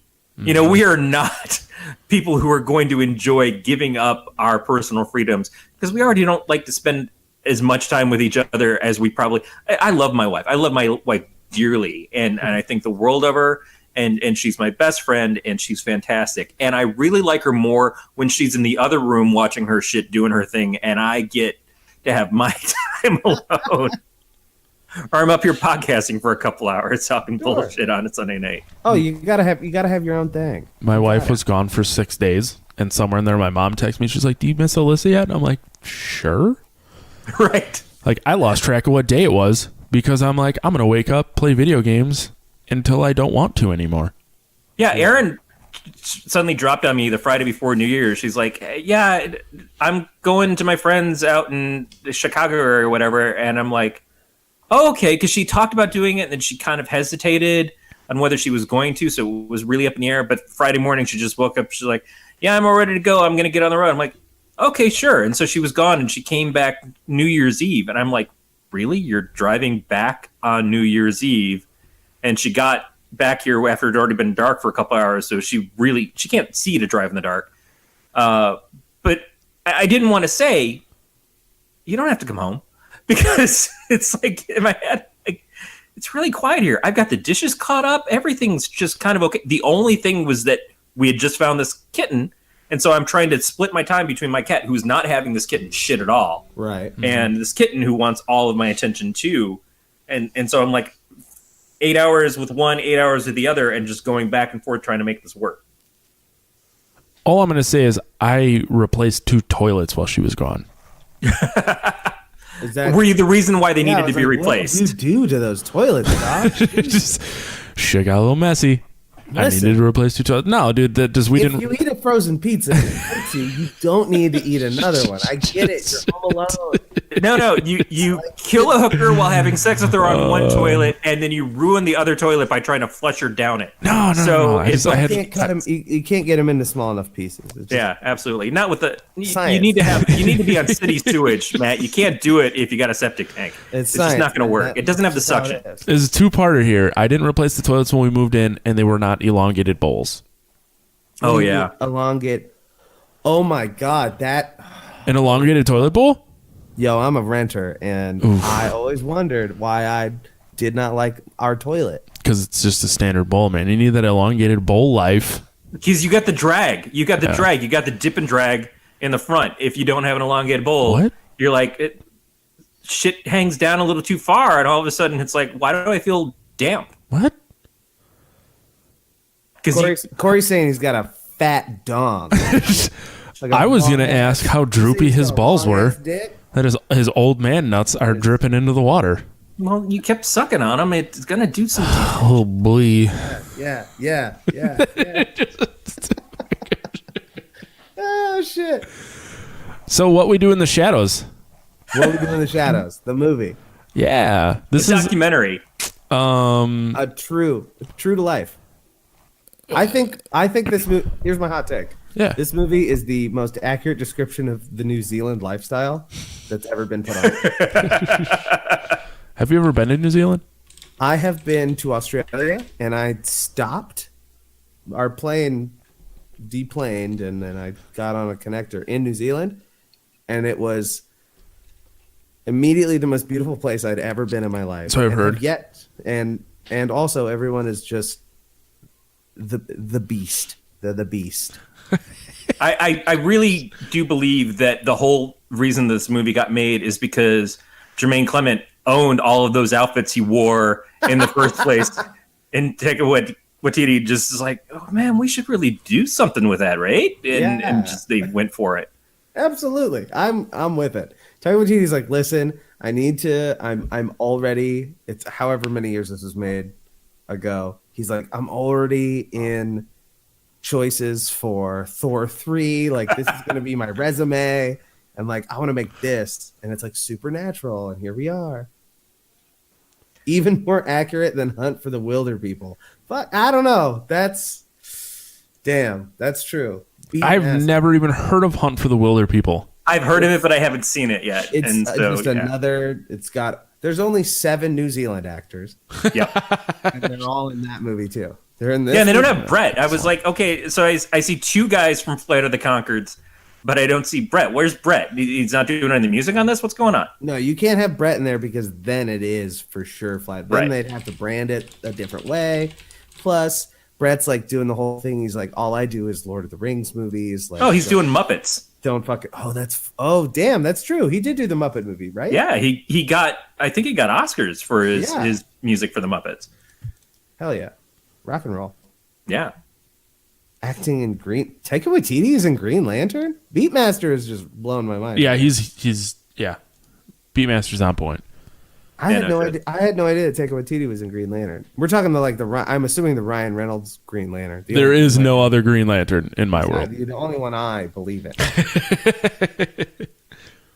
I didn't hate that movie. The Green Lantern. I don't hate the movie. I think there's actively movies from Warner Brothers in particular of their superhero stuff that are worth hating. Yeah. But that one is not it. The problem with Green Lantern is that it fucked the ending so hard. There was no real conflict for a villain. They spent so much time establishing the Green Lantern stuff at the last second they're like, well, throw in a smoke monster. It worked for Lost. Yeah, that's true. Did it work for Lost though? That's a show I never got into. It did in the first season that until show. we realized that they had no plan out for the smoke monster. 42, 75, Yeah, like 69. open the hatch. What happens when you open the hatch? Who gives a fuck? They'll get other writers in for computer, that. We're man. going to move along to the next ABC thing. Who do you think I am, Shonda Rhimes? I'm not going to be on this for 10 years. Oh no. No, fuck you. Here he You guys goes. remember Heroes season 1? Yep. Oh God, Heroes season 1, which was everything until that last episode shit the bed of the first season, and then it was like, how much can we fuck this up just going forward, and then bring back a reunion season goes. a few years later, and why do we do this? Because we hate everybody, we hate everything about television, and we just want to fuck you. We just want you to eat 9 dicks out of a prolapsed asshole and call it a show, because that's what this was. Just let him go, Boatss. Skyler. Just Fuck give you, him Skyler. like 5 minutes, and he'll get it out of his system. Oh man. Hey man, I'm This is on what his it takes side. for me to I poop. agree. I'm on his side. I agree. That shit was the most disappointing thing. One of the most disappointing things I've ever experienced in my life. Yeah. It's like I- watching season 1 and being like, "This is great," and then, yeah, it's I don't know. I would chew on Hayden Panettiere's butt. I feel like she would not be cool with that. She seems grumpy. Shit. She seems grumpy. Save the cheerleader, eat her butt. That's how it goes. It's Save the cheerleader. Save the world. I like to save the cheerleader, eat her butt. I don't mind.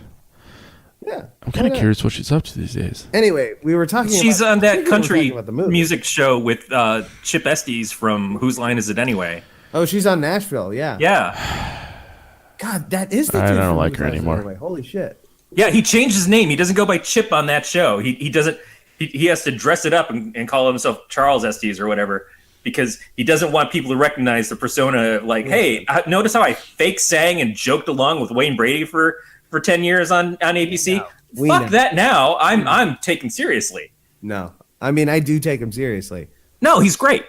But I know it's Chip. But he was also Carl Hardy Sr. in the Hardy's commercials, the Carl's Jr.'s commercials. He was playing.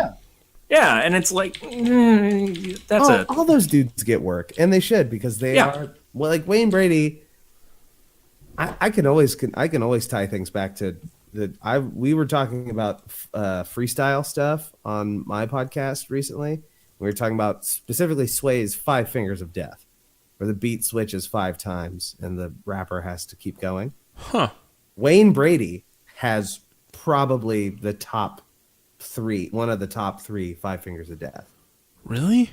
Yes, because Wayne Brady not only is maybe one of the best improvisers in the world, or at least in the United States, but he did all the singing too, so he's musical, so he has that.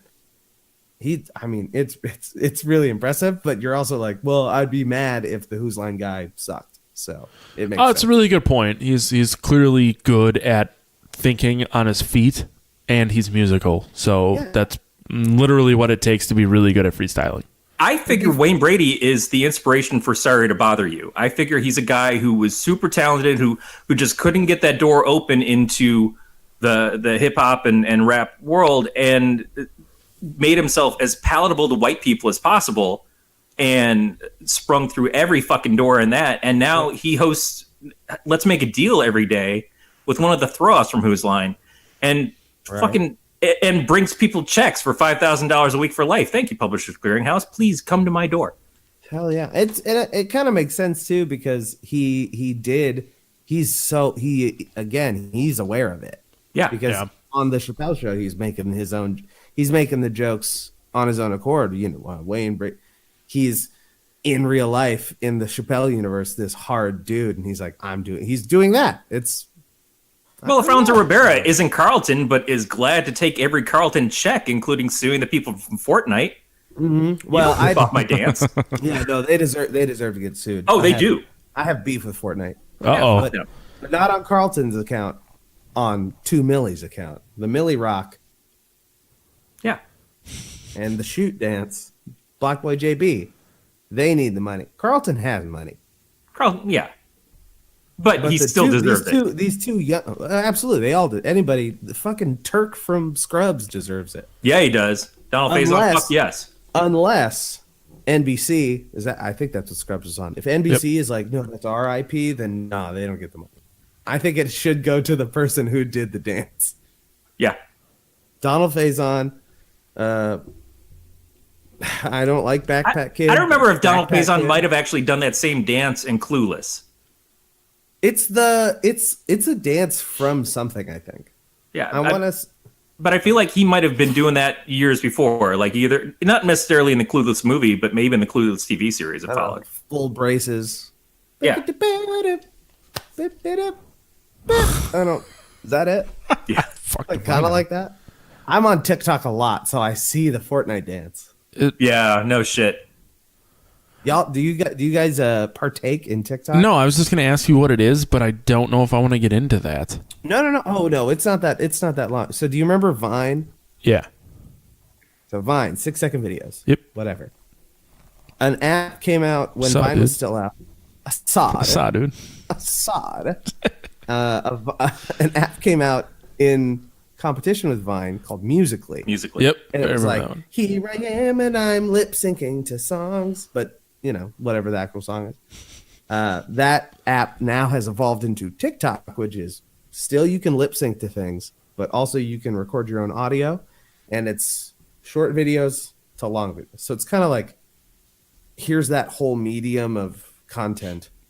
Yeah, if you're doing an audio clip, it's 15 seconds. But if you're doing your own shit, you can just upload however long you want, pretty much. Right, you can do live videos. You can do all kinds. Like this could have been like I could be streaming on TikTok right now. I'm not, and I feel like I should be, but it's too late.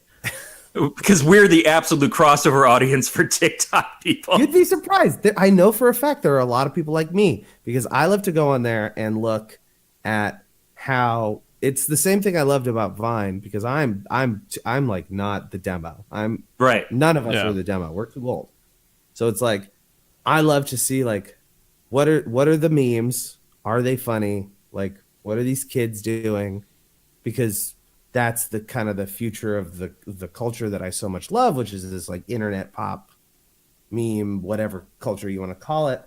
And some of it's really funny. Some of it's really weird. But the best part about TikTok is the algorithm doesn't give a shit in regards to like, oh, this person could have 500,000 likes, but then the next video I scroll to is going to have one. Right.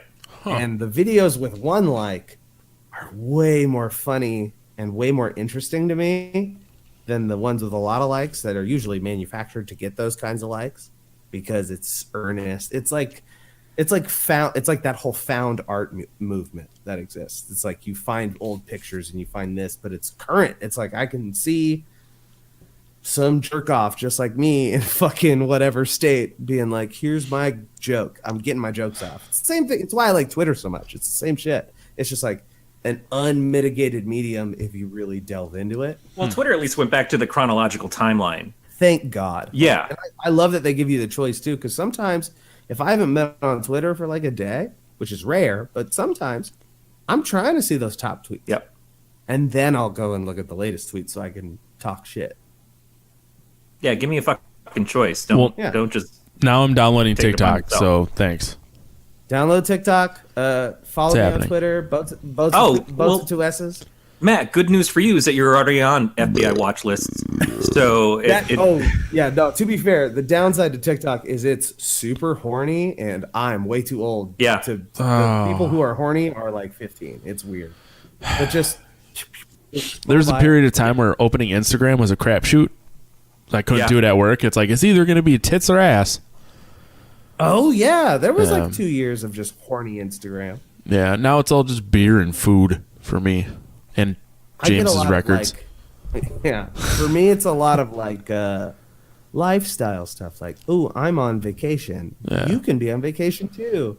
And then I have to unfollow them because I'm like, oh no, they're in a multi-level marketing thing. Yep. Hashtag you could be here or whatever. I don't know if that has permeated into your guys' realms, but I report so many things to Instagram. I'm like, okay, this is obviously a fake person because all I see is bikini photos or someone who's saying, help you live your best life. Go to this website and fucking report block. It's all the same shit. And it's like, man, I appreciate you liking my videos of my cat because that's all I fucking do. Yeah. I am that guy, but I don't want your fake My account. Instagram at this point, because I posted like pictures of beer that I get in the mail and shit, and it's like just this brewery followed you, this brewery followed you, this mom that likes beer followed you. Like, you guys don't even understand.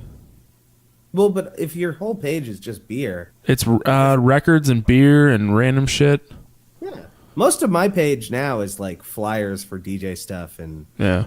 stuff like that. So like it's my stories are kind of where my personal stuff has landed. Like that's where I'll post like photos of my cat or photos of Zoila, my girlfriend, or just like whomever, or me, fucking like I posted a story of me just like Hang on. fucking trying to get the people, trying to get any dipshits Ooh. friends of mine. Hey, if you're any of my dipshit friends, hello. I love you. Wow. You're my dipshit friends, and I love you. Thank you. If they listen to my podcast, I'm hoping that they're listening to this, because at least they can hear me talking to somebody that they don't hear me talk to every week. No, for sure. I talk about fun stuff, though. And it's interesting because we are also, like your friend that you were talking about earlier, always in the same room with each other. Yeah. I don't know. I mean, I'm sure we could do this, but Dude, there's a different dynamic. Like, I've done episodes, my buddy Grant from high school, him and I have done episodes of this show in the same room.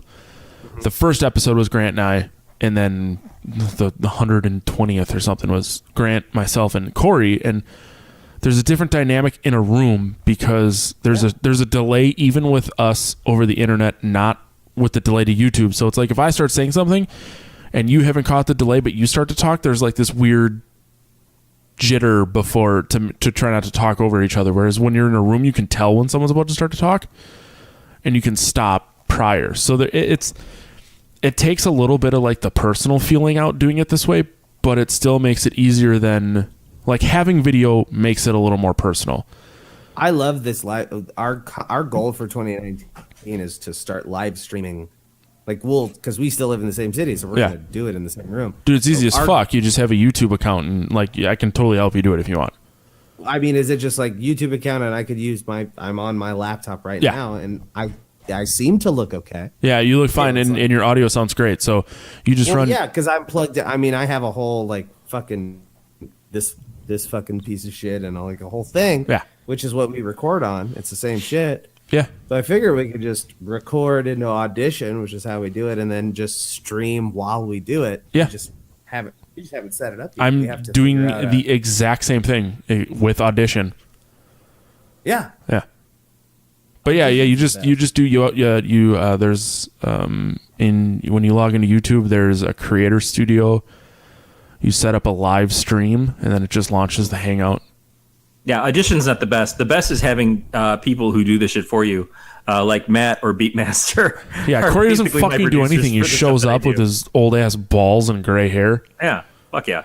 I'm a producer on another. I should plug the other podcast that I work on, because I talk on a podcast, but I edit and like I guess produce, if that's the word for it, a thing called Pumpkin Spice Podcast, which started initially similar to this as a horror movie podcast with my friend Rob Schulte, who I mentioned earlier, his friend Graham Young. There's now another person in there. Her name is Brittany High, and they cover. They're about to do the Children of the Corn series. They've done the Chucky series. They've done Nightmare on Elm Street. So they've been doing it a while. Well, it sounds like you should hook them up with us. They can come on our show. Oh no, absolutely. My first thought, I was like, damn, this would be a sick. They've done a crossover. They did a holiday crossover with us. For Halloween. Yeah. So like, Pumpkin Spice was on our feed, vice versa. And it was cool because John and I talked about horror movies because he's like me and he's a scaredy cat and we don't fuck with it. And then they're talking about movies that like aren't like, I'll watch classics or whatever, like even like the shitty scary ones that still freak me out, like Omen and fucking Exorcist or whatever. And it's like those spook me out super heavy, but it's different than like I can't watch Texas Chainsaw, like the remake of Texas Chainsaw Massacre, because it's like it's too well made. It's like too good for me. It like fucks me up worse. I don't know. No, you got your buy-in. Maybe I'm alone in that. It's just something about like the higher. You're not at all. You're absolutely not at all.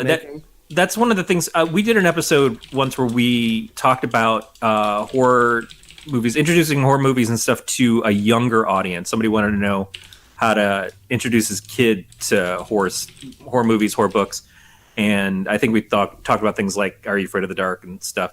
Yeah. But that's the thing is the genre.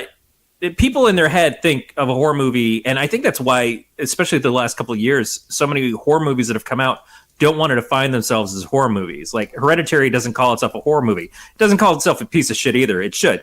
Shit. Oh, I think there were like 3 horror movies that came out this past year that didn't say that they were horror movies. I think A Quiet Place didn't, and I feel like is Get Out a horror movie? Right, exactly. It's to me it was a horror movie. I think it is, but I think it also it defies the expectations that people have from a horror movie, and they don't want to say they're a horror movie because they think the horror audience is really small or will only go towards a Chainsaw Massacre, a Halloween, a Freddy Krueger, because that's the expectation. And they walk into this movie and they're like, well, this isn't a fucking horror movie. And that's because they don't trust the audience to embrace it by that name. It's just like what you guys are talking about, death metal, hard metal, whatever, is you have to redefine what your band is to kind of like set yourself apart so that you don't disappoint an audience preemptively or cut off yourself from an audience preemptively because they're walking with an expectation of like, oh, it's metal. I like Pantera. Oh, it's not Pantera. Well, fuck you then. You're not metal. You're screamo. You're this. You're whatever. And so subgenring it is one thing, but to just say we're not a horror movie kind of demeans horror movies. And I feel that's shitty in and of itself because you're making it seem like they can't be successful or they can't be good or they can't be taken seriously or they can't go deeper when that they are. Right. And I recognize that, yeah, sometimes when a horror movie does that, it's not well embraced. But other times it is. And it's that stuff that lifts it up and makes it better. The newest Halloween movie got rave reviews from people that I know, both into horror and people who are kind of outside of it, just because it was true to form kind of stuff. I guess is that what we're talking about? Or there were things about the new Halloween that I loved that really amplified what Halloween was, and then there were things that I think that they did to make it hit a modern audience that worked for me and some that really didn't work for me. And overall, I think the more I watch it, the more frustrated I am by some of the things that they chose. Mm-hmm. But I still think it is a very good horror movie in a lot of the stuff that it did. And while I have my problems with it, I'm happy to have it be a part of the genre. But it's not like I'm the voice of horror films. I'm just a guy who talks shit on the internet. Hey, that's at least one voice. Yeah, but Matt and I are great about understanding we're not really movie reviewers in the sense of people who study film. Like when Jack's on here, Jack, our friend who was talking about from the Simpsons podcast from Wii Studios, Jack is a filmmaker and he understands movie making. Okay. We don't. We're guys who watch movies. You know, Matt watches them half-assedly on his computer screen while he's playing video games in the background or watching sports and always drunk. Ain't wrong. And never sees the end of them. Nope. And I come at them with an approach of I write, so I definitely look at them from a sense of story, but I also know I like the stuff that I like, and I dislike the stuff I don't. And so I can't treat myself like I'm some know-it-all genius who can see the art behind everything, because sometimes the art doesn't fucking matter to me. Sometimes it's just like, well, but that was stupid. But okay, so Corey, I agree with you because I'm more your team. I come of it. I joke with my friends and people that I know all the time. I went to a movie every Sunday from the time I was like 8 until I was like 18, like till I moved out. Whole life, me and my dad. That was like church. That's what we did every week. So I've seen a bunch of dog shit movies, a bunch of really cool movies I was too young to appreciate at the time. Blah blah blah. So like And I'm an avid reader, got an English degree. I always like to try my best to operate from like an academic perspective or some type of genuine criticism like Jack. But at the end of the day, I'm just a guy who likes movies and I like what I like. And if I see something I don't like, I'm with you. I'm just like, well, this is fucking stupid. What the fuck am I going to watch this? This sucks. Like, and I'm strong opinioned. I'm usually very like, doesn't take me very long to be like, no, thank you. I'm okay. Yeah, and I don't want to say that all critics are pretentious. I know that it's popular to think that critics are pretentious or to shit on Rotten Tomatoes because their scores are different from average moviegoers. But I do think that there can be a system, a rating, and someone to determine to say, well, this is why I think this is important. This is why I think the choice of that color scheme makes sense. Like if you're the person who watched The Sixth Sense and picked up on all the red tones and stuff and realized how that mattered to the filmmaking, cool. You know, I appreciate that because it makes me have a more critical eye. But I came at it as like a lot of whispering in this. Do I need to turn up can I go and knock on the projector room door and say, can you amp this? I know we got THX. Can you push the button up a little bit? Hey, it's your version of Can you turn the bass line up? Right. Yeah, exactly. Can you turn the bass line up? But I'm there. I feel yeah, it. and Which is why I think that's why I like so much. There's a certain section of horror movies that I really enjoy, regardless of whether or not they scare me. Because I'm just easily scared. But there are certain things that I'll kind of sit through just to kind of figure out where they sit. You know, you have your mass market hack and slash or gore bullshit, whatever. But then there's the psychological stuff can really get there. It can really get there for a moviegoer like me who's not necessarily in it for any I have, whatever. I'm not in it for the respect or longevity of the genre, but it's just like I like good stories and I like good filmmaking. And also, I know what I like. So it's like Get Out is scary to me, but then also it has so much other stuff to offer. But then even like What We Do in the Shadows is a movie that isn't, there's 2 times in the movie that the scaredy cat jumped. So that's probably the max. right, exactly. That's like the max of jumps you can get, but it speaks a lot on the genre kind of as a whole, not only from a movie perspective, but even like the mythology around it, like everything attached to being a vampire movie. It has a lot to speak on literature and bullshit like that too, because it's poking fun at everything. Yeah, it does a great. From the moment that they open the door and Jermaine's character, you see the whole scene from Dracula, where he's like lying in the bed and it's up on the wall, and there's all the women around him. And then the door closes and you open it again, and you don't see any of that, and he's just standing there. Like, it's such a great joke, but also it evokes everything that you understand about vampires from all these other vampire tropes, which is just brilliant in what it does. But there are people who would say this is not a horror movie. And I think that there are some horrifying things that happen in it that are treated lightly, but are very valid. Like, I get squeamish when I see Tekka's character try to bite the first girl. Oh, and the blood spurts. Yeah, and just like spraying out. And you feel the discomfort. Right, yeah, you feel the discomfort him, but you also feel like, but this was someone that we were just sitting there listening to her talk about her life, and you realize that her life is now over. Right. And that's... And then it's even Peter, 8,000 years. He's the classic, classic. The Nosferatu. Yeah, he's the Nosferatu that you want. And even with Tekka and him, and like literally, very beginning of the movie, it's just like Tekka, he's this, he's the timid one, he's this, and then he's so traditional, and like his aggression is so, it still feels like that classic, like, ooh, wow, ooh, that kind of horror, instead of like, oh shit. But and then it throughout he's kind of their foil, I guess, to the traditional horror genre.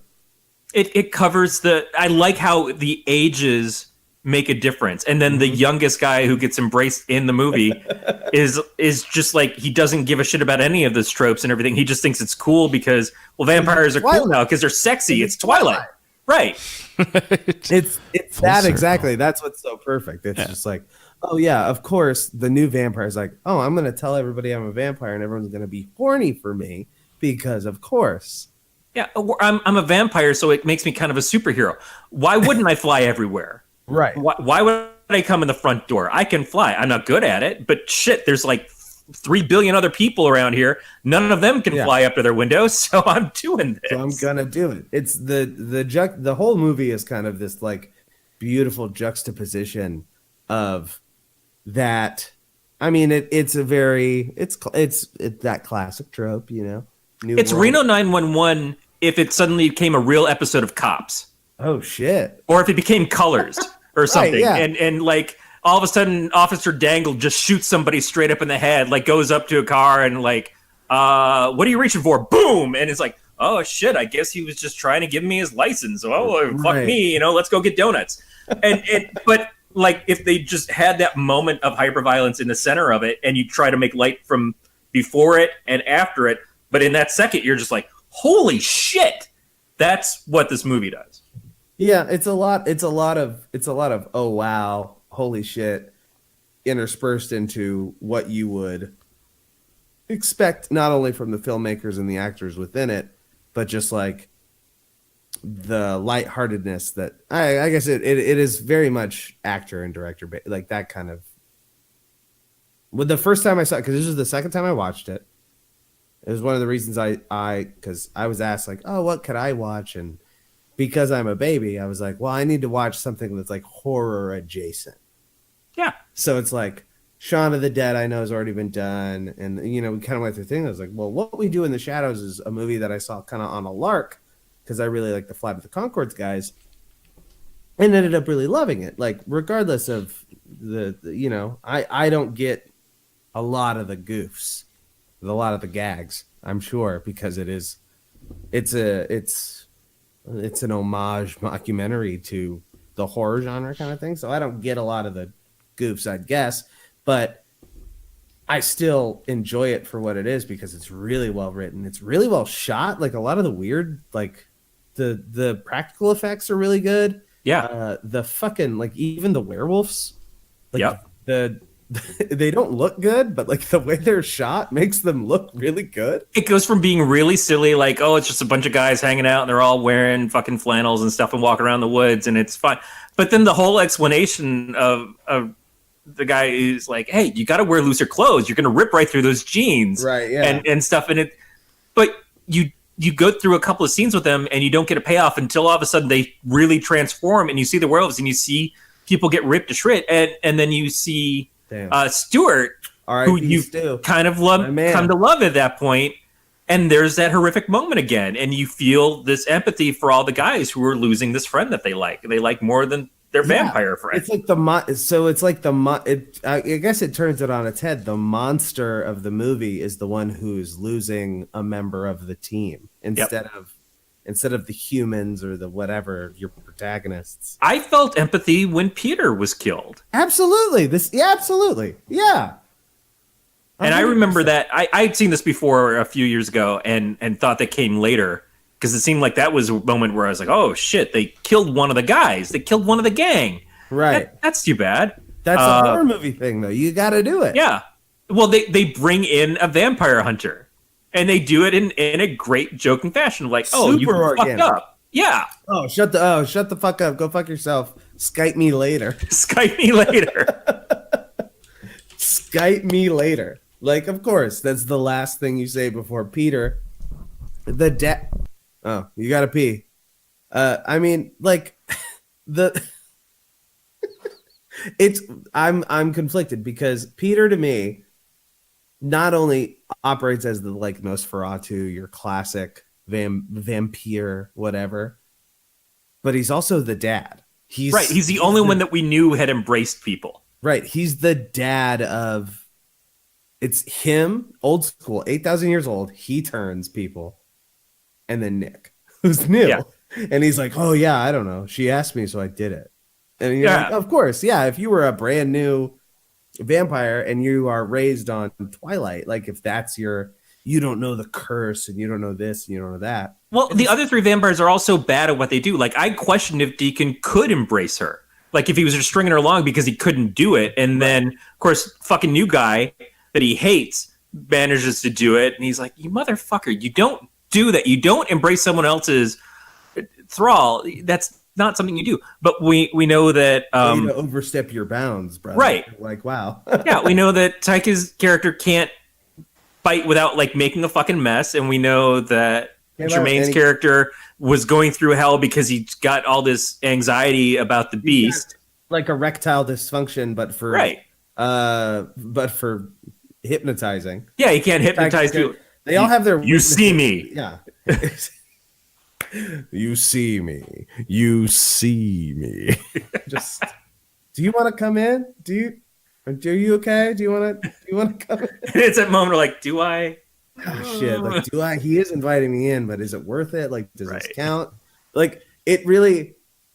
I also think about it like this: a lot of movies with like vampires, werewolves, literature as well is just like it deals a lot with the curse and like, oh no, I have been afflicted. It a lot of it focuses on the afflicted. Yeah. instead of those who are just already existing post affliction. You know, like Yep. the whole movie kind of deals with that. It's like this is what vampires are like after they have gone through it. They've been through. Even Nick, even the new vampire. It's just like, oh yeah, here I am. I'm ready to go. I think vampires cool, and oh, now I don't like it. But he's already dealing with it a lot differently than everybody else is. He had a sickness, and then it was gone. Then you have Stu. He's like, yeah, I thought I was dead, and then suddenly I wasn't. Now I'm a werewolf, and it's just that the focus of the movie isn't on the curse. It's just like real life post shenanigans. I guess It's an office show. It's like watching The Office, but where everybody there sucks blood. But it so works because you have to find a gradual acceptance. And some people are really going to be into it. They're going to either get off on the romance, but they also kind of do the idea that at some point, well, the rules were different then. Like when Deacon is talking about the fact that he was a Nazi and everybody hated Nazis, and then he was a vampire and everybody hated vampires. And if you're a vampire Nazi, shit, nobody liked you. You have to get the fuck out of town. You gotta get out, man. You're 2 for 2. But you could be one. You could be one. Right. Maybe. Before the war. I don't know if you, in the quotes, I don't know if you heard, but the Nazis lost that war. Right. I also love the moment where they're talking about why they like virgin blood. Just because it sounds cool. I respect that. Like that's because to me. I like to think that if you're going to eat a sandwich, you would prefer to eat a sandwich that not everybody is fucked. Not everybody that hasn't been fucked. Like, of course, yeah. If you think of it as a sandwich, but the best part, that's canon now to me. Because if you think, vampire canon, werewolf canon, all of these mythological curses, supernatural, whatever. The only canon that anybody has is piecing together from stories, movies, books, whatever. So that means that has to be woven in, and it does kind of make sense because there's scientifically no difference between virgin, non-virgin blood. Like how virgin? Taking a finger up the ass, or virgin you have to do of it through the Mormon sheet. Oh, you got to wear the special undies, right? Yeah, but it's like, yeah, are you virgin from sex, or is it like maybe your blood is best when you are virgin from meat, like you were raised vegetarian? That's why we raise chickens like that. Yeah, and pork and most animals. Does it have to be kosher? Can it not be prepared in the same room? That's what I'm saying. Yeah, exactly. Separate sink, separate dishwasher. I know somebody. Shout out to my friend Tessa. I know somebody. Her mom has 2 dishwashers. Yep. So she never has to unload it. Oh, nice. It just goes from clean dishwasher, used, use the plate, into the dirty dishwasher. Oh. What? And then that's banging. And alternate. But that's someone who bought a house that had a kosher kitchen. That's they're not Jewish. I do know that. They probably bought a place that had that, and they were just like, this is how it's going to work. Just like the fly. No. Oh, no, they didn't buy it. It was they put in a second dishwasher. Okay. God damn, that's dedication. It's just like the flyest, it's the biggest flex of any suburban house I've ever heard in my life. We moved here. It's my first time in 20 years of not having a dishwasher. At an apartment I had, we didn't have a dishwasher there. My mom bought me a countertop dishwasher so I could do 4 place settings. Here we don't have one. So it's like standing over the sink, hand washing everything. And I am miserable. I feel it's the worst. Like this is the white privilege of my dreams because this is my third world country. This is my Vietnam, is not having a dishwasher in this house. It is literally, I had my college roommate and we lived in a place that had no dishwasher. And you could tell because we didn't do the dishes. We would just rinse and just stack. And then eventually one of us would have to give in and just do the mountain. And I feel like it alternated enough. And then when you wash them, do they get clean enough, or is your mac and cheese going to taste like palm olive? Exactly. Who gives a shit? And if it tastes like palm olive and mac and cheese, that's going to be a good taste combo. Exactly. Less butter. Less butter to use. If I'm keeping it funky, I ate mostly frozen pizza and takeout that year anyway. Yeah. Or like fucking ramen. Like, who gives a shit? But that was another great scene in this movie, is that these guys don't have a dishwasher, and so their dishes are just stacked up full of blood and stuff, and Deacon doesn't do the goddamn dishes. Realistically, the not exception, but the fact that they acknowledge the cleanup of being a fucking vampire is hilarious. Yeah. Because human bodies bleed a lot, and there's no way they're gonna drink a whole fucking body. That's 6 liters of blood or something. I don't know. 9 pints. Meg is putting down the towels and the newspaper under the woman. How do you how does a vampire deal with leftovers? Like, if you go to the vampire restaurant, do they give you a fucking quart container of the blood that you can just then drink? Like, does old human blood count? Like, I have questions too in regards to the vampire disposition, the vampire lifestyle. Like, can you rob a hospital? Like, can you rob blood banks? Can you do this? I've watched Blade. Yep. I know that watched they do rob the Angel blood banks. series. The Angel TV series used Absolutely. to do that. It's just like doesn't Angel only drink from blood banks? That's his thing? He wouldn't drain people at that point because he was afraid that it would turn him back to evil. Right. Respect. Until it became Angelus, and then he fucked around. He killed Jenny Calendar or whatever. Liz, all I know is that he was hot and my sister was horny for him. And he became a puppet. So that right there is just cool. There's an episode in I think the last season where he became a puppet. It's awesome. It's gonna be May. Yeah. Absolutely. He already looks like JC Chazet, so I get it. Yeah. That motherfucker became Booth on Bones, and now he's on that SEAL Team 6 show or whatever. Yeah, he's still getting cast as like young buff dude. He should have been Batman. There was a long time where he was probably going to be cast as Batman in the Warner Brothers films, and they just kept skipping by him, like Pierce Brosnan as 007. Brosnan finally said, "Fuck it, I got out of my goddamn contract, and you can cast me now." They're like, "Yeah, we got Timothy Dalton. We think he's going to be great." 2 movies later, well, fuck, Pierce, what you doing, man? Right, but they didn't ever cast what's his face. What his name's like Boner or something, right? No, his last name is something weird with a B. Wow, I can't think of his fucking name now. All of a sudden, not David Bazan. That's Borealis. There it is. Yeah. So like, he's got a Borealis. cool name. He could be a fucking James Bond, he could be Batman. But he became producer on Bones. That thing went for 11 seasons or 12 seasons.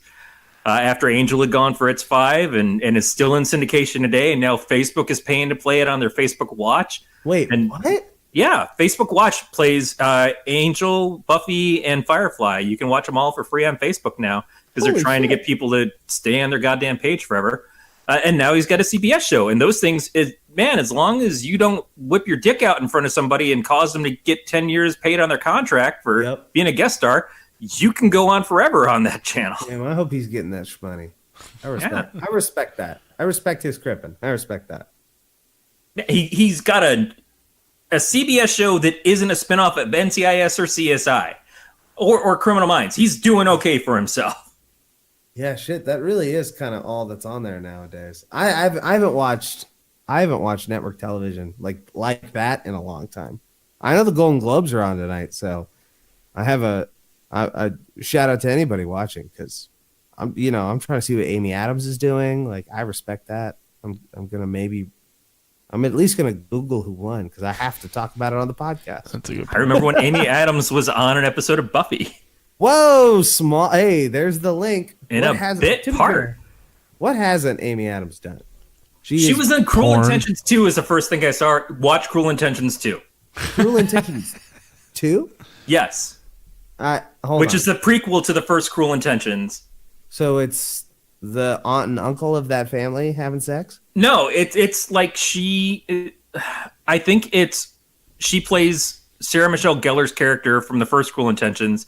In this one, somebody else plays the Sebastian or whatever his name, and it's like them before Cruel Intentions happens, where she turns him into kind of like a more of a bad boy. He comes in as her cousin. He's like, hey, I'm cool. I'm falling in love with this girl at school and stuff. She's like, I'm gonna fuck up your life just to prove to you that everybody is awful. Right. Sure. And that's what the whole thing is. But there is a scene with a set of twins, these girls that are in a shower that he walks into, and they just start making out with each other, and they're played by twins. And I'm like, how the fuck did you get this to happen in what is essentially a CW direct-to-video movie? The hell? And then I remember all of the sequels to what was the movie with Richards, where she and the girl from Party of Five made out, and Kevin Bacon and shit. Cruel Intentions. No, that's not Cruel Intentions. That's what I'm talking about. Fuck. I couldn't tell you, man. I don't. Denise Richards makes out with the girl from Party of Five in the swimming pool, and they both have sex with Matt Dillon. Who's the girl from Party of Five? It doesn't matter. She was making out with Denise Richards, and Denise Richards was topless. Wild Things. Oh, sick. Wild Things. Okay. Yeah, they made like 5 Wild Things sequels. And I think they just got progressively more hardcore as they went on. But one of them had John Schneider from Dukes of Hazzard in it. It's like they really just kept going as far as they could, getting lesser and lesser versions of the same people that they already had in the first one. Oh, damn. Cruel Intentions, I think, had 3 or 4 films. So here's, and they just went more late night. And this is, I'll pause it because I have to go pee, but I want to posit something. And then when I listen back to this to see whether or not I'm an idiot. Thank you, Growly. Nev Campbell. Growly Bear, Nev Campbell. God, Yep. she was hot. Well, that actually is going to change my question because I want to know, and I want to listen to this when I re-listen to this as I pee for exactly 1 minute. Hottest 90s horror starlet, because it's a horror movie podcast. So who's the hottest horror movie lady? Because I have nothing to add to this, but I want to know so I can Google them at a later date. Oh. Shouldn't you get that information before you walk off to the bathroom? I guess is my question to the person who's no longer here. Man, 90s horror films just in general. It's for me, the late 80s bleed into the 90s really fast. Although the Scream films, I think, would give you a lot to choose from. Yeah, I gotta look at I need to spot check the years of the Halloween movies. I think you know where this is headed. I do, but you can't say she's hot in those films. Oh yeah, 'cause she's a fucking child. She is a kid. Yeah, no, you are not wrong.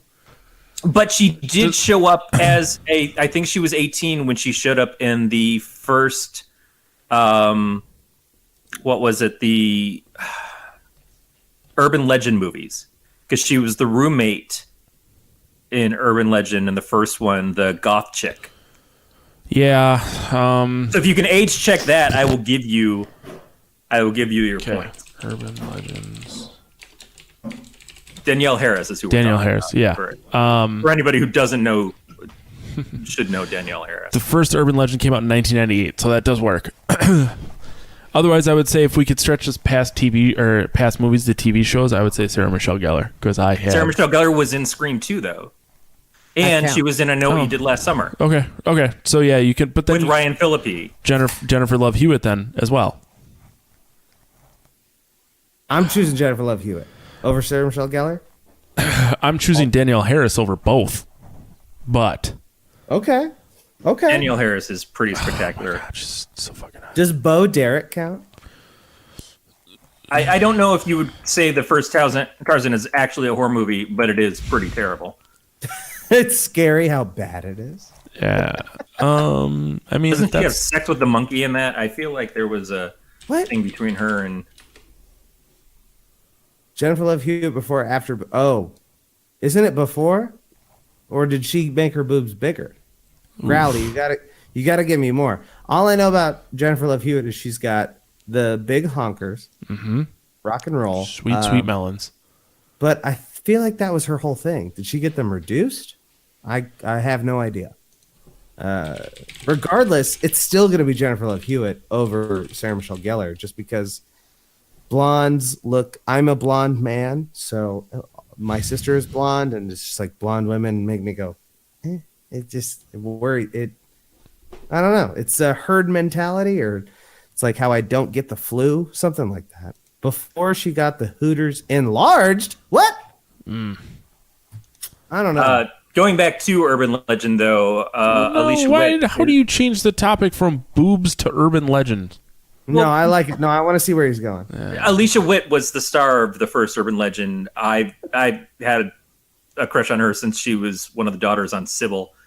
Fortunately, she's not much younger than me, but she's always been high on there. But a lot of people should remember Rebecca Gayheart from Urban Legend, who was at that point in time considered the Noxzema girl. She was The face stuff? Yeah, she was in the Noxzema commercials, and then she made her way over to films, I think, with that movie, with Urban Legends. I think she was even in some music video, and some rap star was talking about, they were calling her the Noxzema girl. I guess it depends on who you think was hot in the 90s, and can you find some random horror movie they were in. We know that in I would sort of consider Poison Ivy a little bit of a horror movie, but Embrace of the Vampire had the first of all, yeah, the Noxzema girl, yeah, hell yeah, hell yeah. But what was the girl from Charmed, Very sad. and who played Tony Danza's daughter on Who's the Boss? I don't know her name, but I used to watch Charmed on syndication like crazy.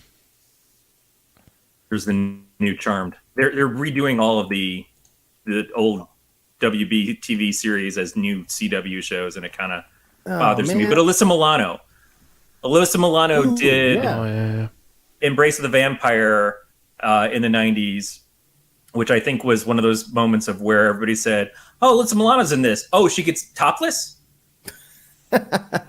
Speaking of which, Katie Holmes was in that movie where she got top. Bill Pullman pulled her top off. I googled Mr. Skin when I was a young man. We all did. I've done been there. I've lived that life. I love the current internet age. If boobies are out in a movie, everybody knows. If your boobies are out in general, everybody knows. I kind of hate that this is where the show is degraded to, but we used to, from the very beginning, have a rating on the show of is there nudity. It wasn't really a rating. It was we just honorable mention if there were boobs in the movie. There's no nudity in What We Do in the Shadows. There is not. There's none. Which, if I'm being 100% funky, they missed a goof they could have done, which is full nude, like a super nude scene, but a guy. Yeah, they should have done Peter. Yeah. They absolutely should have done Nosferatu. They should have absolutely. Absolutely. 100%. So Growly it just says Phoebe Cates young boobs. He may have meant to type that into Google. I don't know. Growly Bear's horny. I get it. Might be. It's Monday morning at work for him. But was Phoebe Cates in any horror movies? Because we know absolutely that was a big thing. She was in Gremlins 2 in the 90s. So, yes. Phoebe Cates is a spectacular beauty. I'm doing my best to never Google the phrase young boobs. Yeah, that's no. Unless it's like the hilarious spin-off of the Young Turks with their comedy takes on the news and politics of the day. Young boobs. Boobs is in like a rube or a right, moron. Exactly. No, Growly, you mean our choice in what? Between boobs? I like boobs. Yeah, I love boobs. As I said, won't Google young boobs. Don't want young boobs. Right now. He's talking about Phoebe Cates taking her top off in Fast Times at Ridgemont High. Which is 80s, but Phoebe Cates was in Gremlins 2, so technically in a 90s horror movie. And Phoebe Cates, again, is a beautiful woman.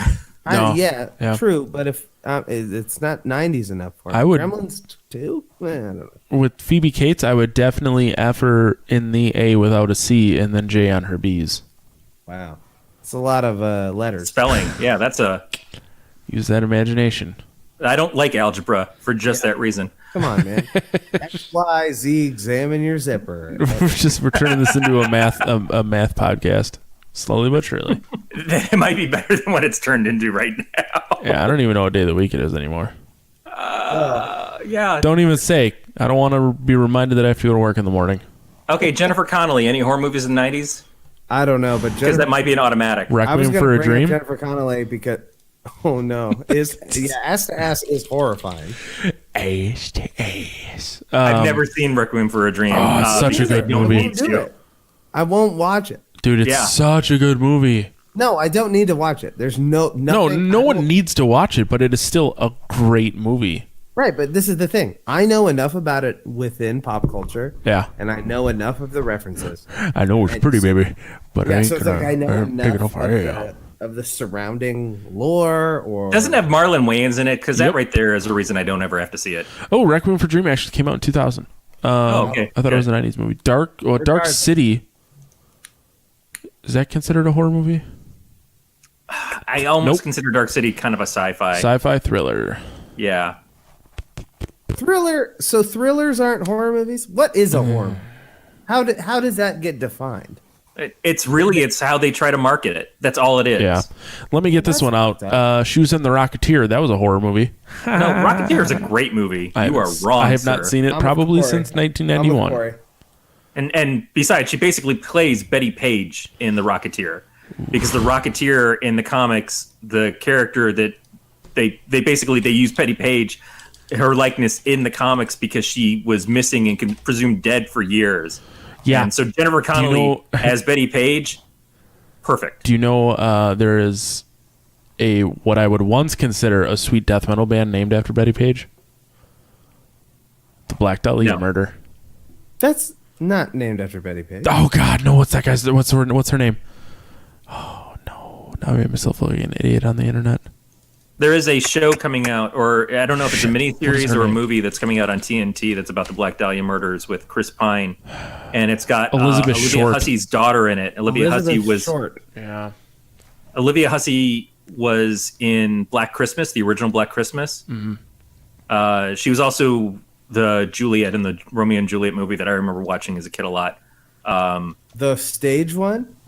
No, it was a film, but it was I think it was probably from like the 60s or something, but I remember watching it all the time, and I was 10 or 11. I just was floored with how beautiful she was. Did y'all used to watch in school those super stage production Shakespeare shit? It had Patrick Stewart was Richard III, or it had famous people, and it was produced, I'm assuming, by the BBC. And all my English classes, that's all we would watch. Not if we watched a movie, it was that. Well, I'm from before there was television in school. No, Corey, you're not wrong. But what about 35 millimeter film? 8 millimeter film. I do remember busting out projectors and stuff when I was in there's got to be something. Early school, middle school, and stuff. I remember watching at summer camp or something. We watched The Red Balloon projected up on a blank wall, and I think I remember watching Mary Poppins at school. So Mary maybe. Poppins. Have y'all seen the new one? No, I haven't seen any movies this month. Yo. There's a lot of stuff out that I'd like to see too. Do you guys really like wholesome shit? I like Mary Poppins. You got to see it. It's the fucking best. I have turned into a grumpy dude, and that my girlfriend was like, "Yo, we got to go see this movie. It's the one movie I want to see." And I was like, "Okay." She's an overnight nurse, so we don't get a lot of date shit. We went. Yo. Fucking, I lost my hat at the movie somehow. I didn't care. The movie was that good. I didn't care. Probably got picked up by some chimney sweep. Yeah, I was like, Lin-Manuel Miranda was eating my butt, and I was like, this is the best. Because he drops in a freestyle rap in the middle of it. Oh, that's better than doing the alphabet on a clitoris. I'll tell you this right now. He drops a freestyle rap twice in Mary Poppins. I don't like it, but it's quick enough, and it works. It works. No, he's good. He's really good. I liked him when he was on House in the season where House was in the. You just brought up House. I was talking to my buddy today. He was also on an episode of How I Met Your Mother.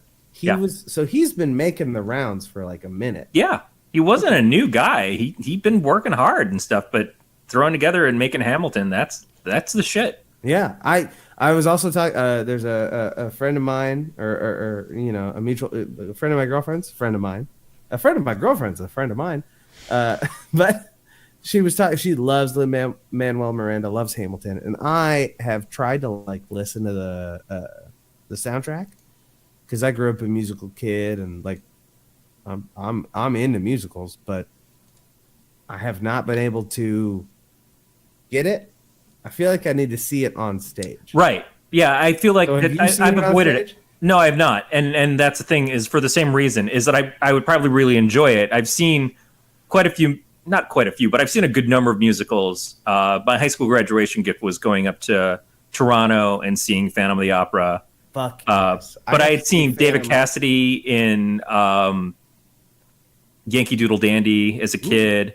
I saw a lot of stuff. I saw Rent. I saw a really spectacular production of Hedwig and the Angry Inch, which was just basically in a theater in San Francisco where they actually got to come out off the stage and perform to the audience and stuff because it was just such a small, intimate affair. It was basically like watching a concert instead of seeing a play. It was so good. But everything I saw, it was like saw Rent, saw Hedwig, saw Mamma Mia, saw the Full Monty. It seemed like something was going on where it's like, let's slowly make sure that Corey at least considers if he's gay or not.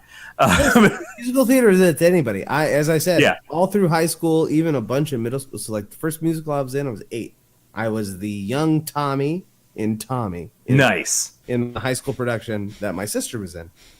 And then from there, it just went buck. I was a Lollipop Guild member. Yep. I was a Fiddler on the Roof. Oh, back to Mary Poppins. I remember in our Christmas pageant every year, I was one of the chimney sweeps for Chim Chim Cheree. You got to do it. You got to do it. It's like, and then all through high school, like it hit to a point my senior year, like they built the musical schedule around me because that was like my whole thing. I was like, yeah, I'm a fucking musical theater dude. What's up? It was awesome. I got to hang out with lots of ladies. I love singing. And also the music is fucking great. Like, there's no way to talk shit on musicals because Stephen Sondheim can write anybody into the dirt. Like, absolutely. He'll just dunk on everybody. There's a recent movie, which is basically, it's a zombie movie that is a musical. And I forget the name of it, but it came out either in the last couple of months or sometime this year. And I saw the preview for it and I've seen a few people talk about it and stuff. And I'm really looking forward to doing that. But I know Matt will probably never watch it because Matt shuts off shows when they sing. Yep. Matt, is that true? You're not a musical man? He doesn't even have a singer in his band. Hold on. Beatmaster, La La Land is bad. La La Land is bad. Now, I was in musicals in high school. I have. So what's the beef? What's the beef, G? Because when I watch The Simpsons and Family Guy, I don't want to hear a song. No, but what about a musical? But in Family Guy, they kind of ruined the song. Exactly. That it has nothing to do with musicals. I'm saying when I watch Family Guy and The Simpsons, I don't want to hear songs. That's why when I'm watching those TV shows, if they start singing, I will turn them off. What? If I'm watching a musical... Simpsons I get, but why Family Guy? Because they started singing now to try and... No, the musical thing's been a goof since early. Yeah, it's not good. Seth MacFarlane wishes he was a fucking Broadway guy. Yeah, he put out a jazz or a standards album. Yeah, it's still not good. Ooh. Still not also good. Beatmaster, Dr. Horrible. That shit is Dr. Horrible's 10 out of 10. 10 out well, and that's sorry, another thing. One of my best friends was watching Buffy, and then he got up to the musical episode, and he stopped watching. The musical episode's nuts. It's the awesome. best episode. It's so good. It's like it's that one and Hush are just the greatest episodes of the whole series, and I'm like, how can you stop there? It's so good. Some people just get turned off by it. I get it because it's musicals are really hard to do well because it's very much the thing that the best musical I'll always point to people if I'm like, yo, you want to get in touch with like the absolute heart of musical theater, but you don't want to listen to kind of shit, it's always Les Mis, because it's just like a musical has to sound incredible and tell the story at the same time, and it's like an incredibly difficult feat to do well. And Les Mis not only does it well, but does it well in such a way that it isn't like hokey. I can understand though people having a problem with Les Mis because they sing all of the dialogue. It's an opera instead of a musical.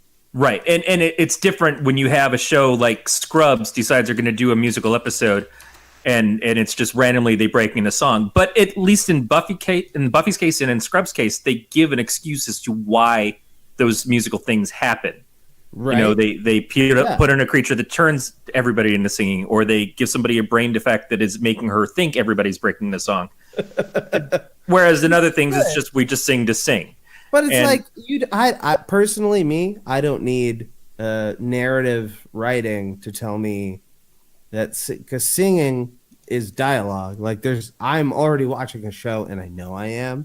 So it's like every interaction going on while I watch something, I already know is fake. Yeah. But it's within the story, so I don't care. Like, it's supposed to be fake. But I'm halfway Linda Belcher anyways, where I'll just like suddenly start singing my dialogue in my regular life because I just have a song in my heart. Usually I don't subject other people to that, but my wife and I, totally, that's stuff that we do because it's fun. Right.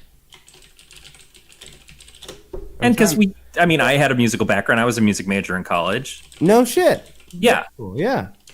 But I'm also the one here doing the least with music, so that tells you what it's like to pick a major in college. Well, listen, I'll tell you this. I mean, we talked about the movie for exactly 2 seconds. Yep. So I'm gonna just not give a shit about the movie. I watched it, loved it, loved the movie. We all loved it, guys. Everybody listening, the movie's great. We still got to rank it, which is what we're about to do. What do you mean rank it? You just give it a 0 to 5 score. In regards to what? Whatever the fuck you want it to be. Whatever you want to rate it on. You can say because I thought it was funny, or I thought that the effects were shitty, or whatever you want. You can just say it. It's up to you. That's the whole point. Is we don't have a thought process on the score. Yeah. Well, I gave Hereditary a 0 because I hardcore believe that I had to give Hereditary a 0. But I don't necessarily believe that Hereditary deserves a 0 from anybody else. I just know that for me, that movie was shit. Yeah. Well, while you're thinking, real quick, I watched Repo the Genetic Opera with Anessa and Dave on Sci-Fi Film School. Hold on. Before you continue your story, I need to interject. Yeah. The guy who wrote Repo went to the same high school as me. Really? Yeah. Holy shit. And then continue what you're saying, because I don't know. That's really I don't know anything else about him. I just know that we went to the same high school. You were the musical theater major, and you went to the high school with the guy who wrote Repo. But what the fuck? No, I wasn't a musical theater major. I know. I was an English major. Nice. Yeah. Oh shit! My buddy Joel's here. What's up, Joel? He just Tom. Excuse me. Tom. Yeah, that's why I was like, what the fuck? Tom. He also directed Saw. That's true. Tom and I went to high school together, and shit. Yeah, it wasn't a good Saw. That being said, I can rank the way that I'll rank What We Do in the Shadows, which is the movie that we talked about, is I'm gonna rank it in mockumentaries, and I'm gonna say 4.5 out of 5. God damn, that's exactly what I was thinking was 4.5. 4.5 out of 5 on no, I'm talking mockumentaries. I'm talking Best in Show, Spinal Tap. Oh yeah, these kind of like these massive scoped. Because you got to think about it like this: when you watch What We Do in the Shadows, it takes 40 seconds. The picture montages, you know what I'm talking about? Mm-hmm. Yeah. Those are all real. It's not like a lot of picture montages you see in movies that are like Photoshop heads and. They do a lot of that later, but they don't do it at the opening. No, they don't do it at the opening. All the real ass pictures, even the vintage style ones, are like real. Like all of it's done by the skin of their teeth. Hold on, I'm seeing the chat. Yeah, sorry. Tom's real name is Joel, but he goes by Tom now. So I for the chat's sake and for the podcast's sake, his name's Tom. We support your transition, Tom. Tom, we love you. I love Tom. I'm Tom's best man. He's getting married in June. Congratulations, Tom. Rock and roll. That being said, unrelated to my friend Tom, is what we do in the shadows is just such a concise. I wasn't goofing when I said it's the best documentary ever made about New Zealand life, because like Stu and Nick's relationship is perfect. Tom used to live in Australia, and I can't imagine that the culture is that much different. Oh, don't say that to New Zealanders or Australians. Good thing no New Zealander or Australians are actually listening. Hey, that we know of. Our best rated movie, our highest rated movie on here is when we reviewed Xanadu. Holy shit! And that was in my hopes. It was- that Olivia and John would listen to the episode because she has been my dream girl for my entire life. It was April Fool's. I thought Xanadu was probably one of the worst movies I've ever seen. And it is one of my favorite movies of all time. Listen, maybe I'm goofing hard. I don't mean to disrespect the Crippen of fucking Australians or New Zealanders, Kiwis or Australians, Kiwis or what's the shitty way to call us? Aussies? Aussies, maybe? I don't know. Oh, Criminals? Who cares? Whatever. Dundees. Dundees. Kiwis or Dundees. I love you both. You're great. But this fucking New Zealand documentary is just so tight while still being this like absurd nonsense like documentary about vampires, but it works beyond the cultural barriers, but it also works within its own existence. The Wellington fucking vampire society, like all of this, it's so small town, it's so the scope is so small while still achieving this broad kind of it still talks about a lot. It touches upon so many other things. It gives you a taste of werewolves. It gives you a taste of witches and zombies in the ball. The cops are supposed to get their own spin-off show. The werewolves are supposed to be getting their own spin-off show. Yeah. No, the cops already Wellington Paranormal. I was talking to a friend of mine yesterday. Yesterday. And they were saying, in New Zealand, just New Zealand, it's not out of there, is Wellington Paranormal is those two cops. And it's basically just like, here we are. It's that same kind of vibe of just feigned ignorance or non-feigned ignorance, I guess, if you will. Yeah, they just like they're oblivious to the stuff that's going on. Right, yeah. And Matt, what was that show that we watched recently that was like the horror soap opera doctor show that had the guy from Garth Marenghi? Dark Place? I guess. Yeah, I don't remember exactly what it was called, but it was you're Garth right. Marenghi's Dark Place, sorry. Yeah, there was this whole series. Has the guy who played the boss in the IT Crowd. Oh, shit. No, yeah. Yeah. And it was a whole series of basically, it's like an old-timey Kolchak the Night Stalker type thing. Takes place in a hospital, and they're fighting these supernatural things. It's super funny and weird. Might have happened prior to the IT Crowd. Group of people have been doing shit for so long, and it's all super, super absurd. Like the boss from the IT Crowd, that show I first saw, I think on Adult Swim, because it was just like one of those one-off shows that they'd show. Or I saw it on, I don't know, maybe it was a Reddit link. It was something late night, me goofing off, being a dingus, whatever, clicking on a show and being like, hell yeah. This is akin to things like the Mighty Boosh or whatever in that weirdness. I'll tell you. So Noel Fielding hosting Great British Bake Off right now, has been for a minute. I have so many people coming up. I feel like this is the first time in my life that I felt like a shithead, like that kind of like, oh my God, I can't believe you don't, full wide arm, like can't believe you don't know Noel Fielding from blank. Well, I knew Noel Fielding from when he would do episodes of High Q. I think it was him on a team with Russell Brand on that show, and they were just brilliant. They were just so smart. Yeah. And Kat Deely was on there and a bunch of other people. And I just watched the show on Netflix I found the other day called The Fix, which is basically like a podcast that I was doing a couple years ago. They turned it into a much better version, but it has Jimmy from High Q is the host of it. Mm-hmm. And he's got two teams that try to sit there and they solve a world problem. So do you watch like do you watch many British panel shows? The panel shows are amazing. When I can. I mean, I was trying to watch seasons of High Q and stuff when they were on YouTube. Great Big Fat Quiz of the Year.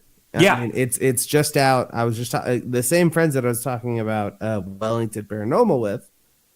They were talking about Great Big Fat Quiz of the Year 2018. It just come out. It's all on YouTube. Jimmy Carr's hosting it, of course. Michelle Wolf is paired with David Mitchell from Mitchell and Webb. Like, yeah. It's just this like I love the panel shows because it's really like it fully shows my American bias, and I know that they cast with that in mind too because they know how prevalent their I guess illegal distribution is. Mm-hmm. Like they know how much they get distributed by just fans, so it's like. I love seeing David Mitchell on there. If Jimmy Carr didn't host, I'd be bummed out. Well, like, watch because Jimmy Carr is hosting on The Fix, and you can watch that on Netflix. It's only it's a short season. They're half-hour episodes, but it's really funny. D.L. Hughley is one of the panelists who runs one of the teams. Huh? D.L. Hughley, the radio person, the former comedian, radio personality. First of all, Beatmaster. I agree. I miss Stephen Fry. Yeah. Especially QI, Stephen Fry.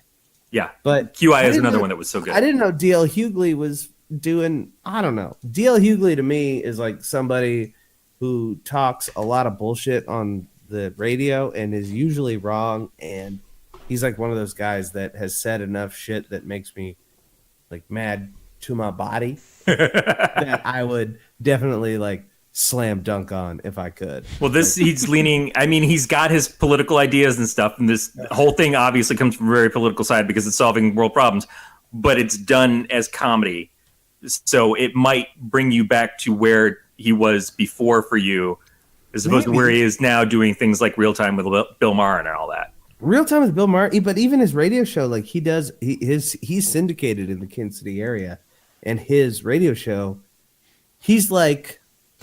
I don't know. Well, I would never listen to somebody's like 5 hours of radio because they're doing most of that stuff just to fill and keep people aggravated, so they'll keep calling in. Damn, I guess that is really truly how it works. It's like that's the 24-hour news cycle in general. Yeah, it's like we just got to keep people mad so that they stay glued to us. And I do get mad enough to come back the next day. I get mad at D.L. Hughley all the time, but it does the opposite for me. Is I just stop it. The minute I'll like get mad at him and I'll stop listening to him.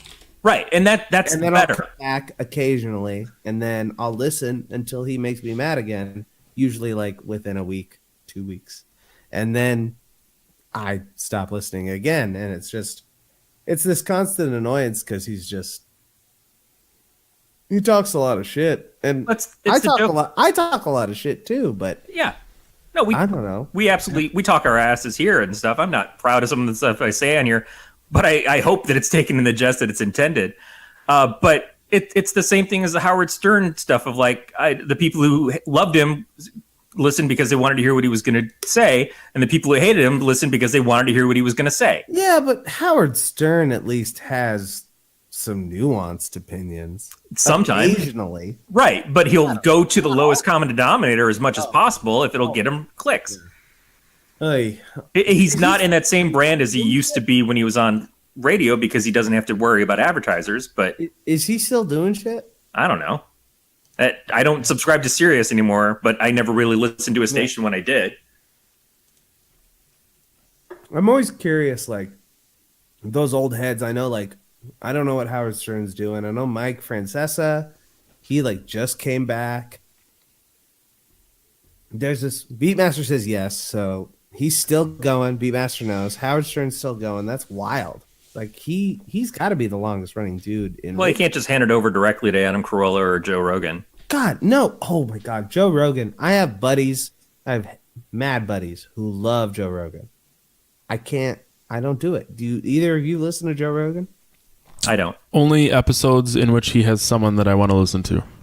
Okay, I'm kind of with you, man. Yeah. Like I'll listen occasionally if it's like the Nick Kroll episode I listened to. Yep, that was a good one.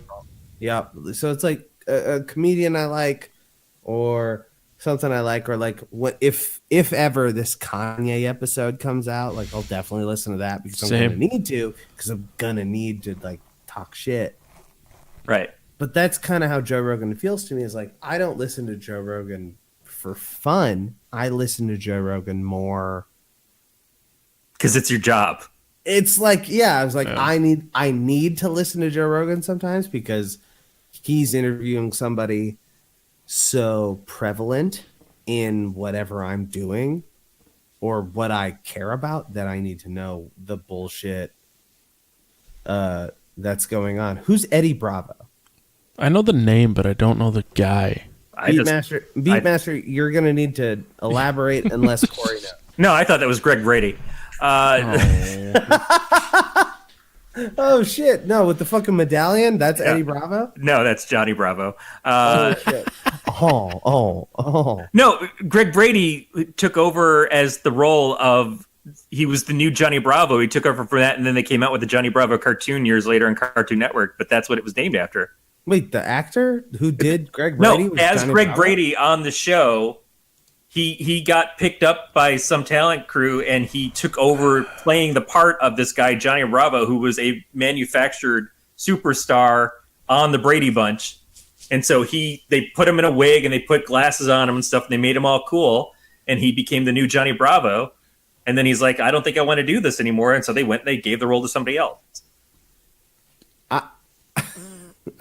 Sure. I'm just dropping Brady Bunch knowledge on you. You're dropping Brady bombs all day. I don't know who Eddie Bravo is, but I had to take it in some direction. Well, Eddie Bravo is seemingly an MMA guy that went flat earther, and he's a conspiracy nut. Well, So- he probably feels like the Earth is flat because he's hit the mat so many goddamn times. yeah. Oh, yeah. You get punched in the head enough times, you're gonna believe that the Earth is flat. You think you can touch those stars that are spinning around in front of your face, you little bitch? You're just gonna smack.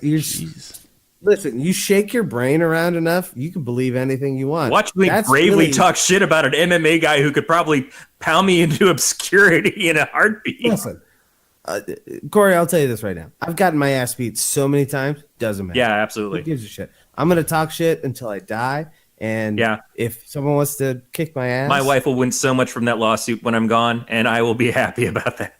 Exactly. I am well insured, and I can take a punch okay, and I'm husky, so I can just lay on you if you really, if you're really giving me the business. Did anybody I'll get the warms when he said that? I'm husky and I can land you. I'm like, oh, nipples are pert. Oh, that feels nice.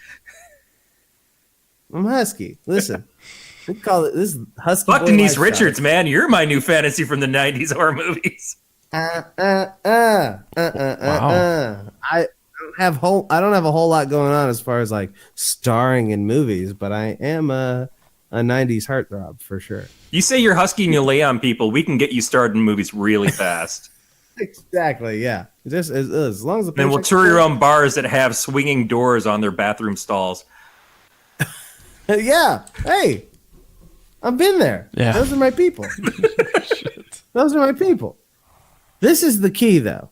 Can we talk about the fact that I want to go back to the movie for one time? Just one, because I have one question I have.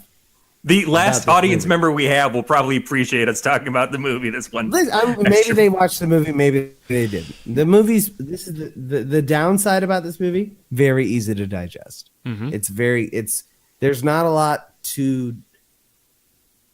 It's my fault, guys. My apologies. This movie's hard to discuss because it's just kind of just here it is. It's very good. There are some good goofs, some gags, maybe a joke.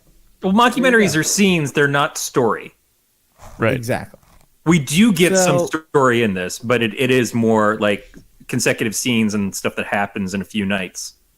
So basically what I have as the person who watched it, but I want to facilitate some talking, is I have questions in regards. So, I have a question, which is, did the Beast, Jermaine's ex-girlfriend, Vladimir Tis, or whatever his name was, is she gonna fuck everybody when she's like, I'm going to see all of you? Like, she is gonna fuck everybody at the party. It right? might turn into a big giant orgy, although I'm still kind of confused at the party that they didn't bring people there to feast on. I know that there was blood and stuff available, but it seems like that maybe I've got too much Blade flashback of like No, you but bring you're people right, to the like- rave and then we all eat them. All we've seen the whole movie is them feasting on humans, and sure, there's the one guy offered up as the prize, but it's like, where is there other, like, is there just like catering? Is there vampire catering? Well, Which is, they had like humans? a chocolate fountain, but with blood. Right, So I assume that would there make was sense. things. There must have been like some sort of brain hors d'oeuvres or whatever for the zombies. you got to give brains for the zombies. But I do feel bad because I feel like in a situation where you've got a room full of vampires and zombies, the vampires are going to get the feeding first. Although if the zombies just eat the brains, then that means that there's still all that blood left for the vamps, so they can share. Yeah, it was like zombies You get just- brains. That's You just separate. hold That's hands easy. like going to summer camp and like stick with your partner and It's very much use the whole of the buffalo kind of existence. Like, I respect it. Like, I'm there. So at the end of the night you just roll them up like empty Capri Sun packs and you toss them out. pass the corpses in the back of a sedan and So, okay, and then I have a question for the two of you. Who is the main character of the movie? I mean, Taika's character seems to get the most story about him directly. Okay. Strong argument. But we Matt? see the longest journey for Tony. Sure. He learns the most. Maybe. I'm gonna go last. So, Matt, main character of the movie. Ooh. Just because I get to kind of play devil's advocate, gonna say Stu.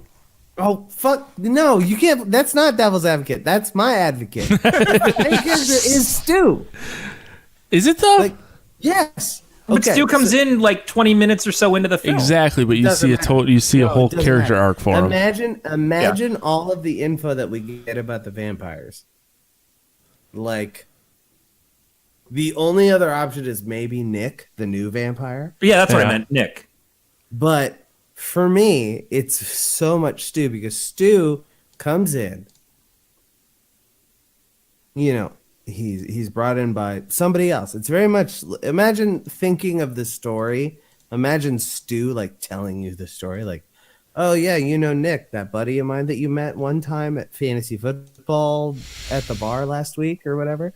Like, oh yeah, he says he's a vampire now, and now I go to this house because like I'm chilling with Nick or whatever, and like everybody's like all buck wild, and like there's fucking like weird stains everywhere, so like it could be blood, but like no, there's no way that fucking vampires are real. He lives this whole movie knowing that vampires are real, but act like operating as if it's not true. Yeah, but here's why I think And that then he gets. Go ahead. He's the one, basically main character, because within the scope of a horror film, he is the main. He would, if this was a scary movie, he'd be the main character, because he's the ultimate victim. He's the guy who lives his normal life. He's a software analyst. He does whatever, and he meets.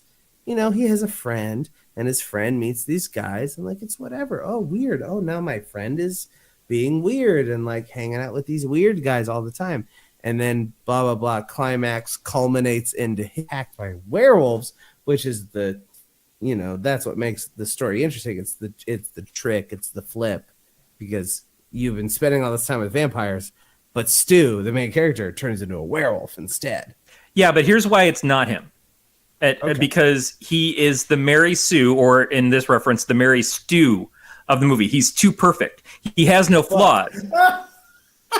So Nick is fair. Flawed. Nick has the flaws. He goes through the transition. So he goes from being who he was to this new thing and has to go on the emotional journey of trying to figure out, oh, I'm this cool new thing. Oh, wait, this new thing sucks.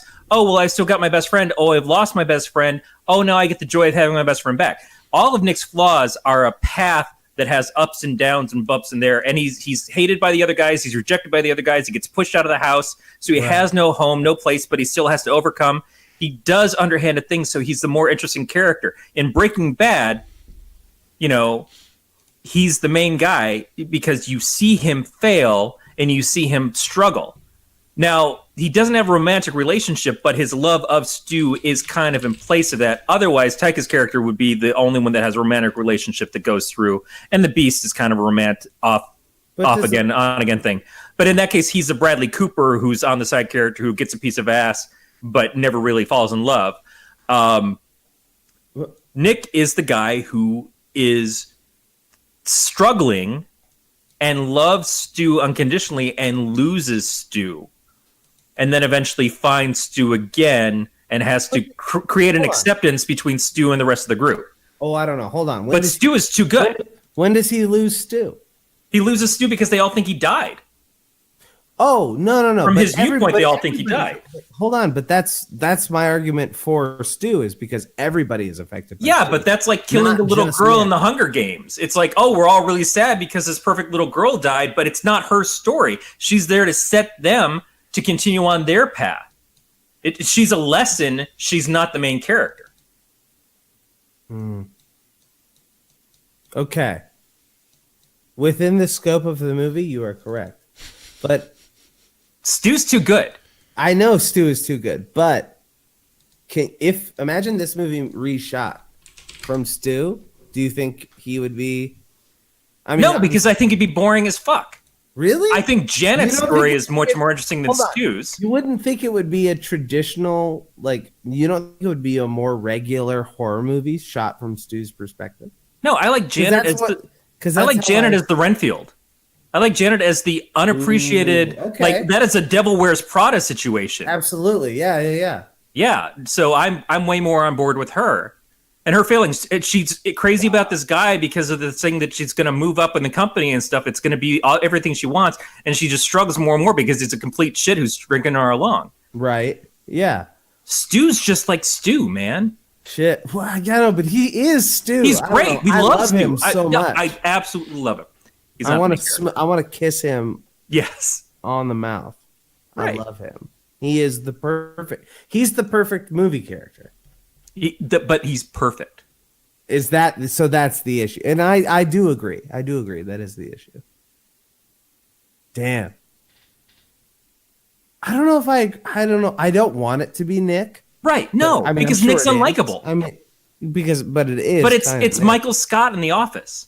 Yeah, he's the least likable person there, but it's obviously his story until he leaves. But Taika's character Viago is also, I don't know. Yeah, it is that kind of. I know that I'm sure the filmmaker is like, I'm spreading it. There is no main character. It's an ensemble story, blah blah blah. But the focus is definitely, at least within the vampires, Viago, right? Right. It's got to be, which. I mean, him being such a fancy boy is very funny. Just the goof between that lifestyle and vampirism is enough, but it just keeps going. Oh man, he's our eyes. He's definitely our eyes to everything, but he doesn't. The only thing that he accomplishes is that he finally determines that he's going to embrace the woman that he was in love with, which he does. Hey, yeah, he does. And great for doing that and for making the joke about the age difference because he's several hundred years older than her. It still got me because as I said, seen the movie before, forgot most of it. So I'm watching it and I'm like, oh yeah, I kind of get this. I kind of remember this, kind of this, that, and the other. But him getting with the old woman that he was like stalking, his former lover or whatever, I had forgotten that it actually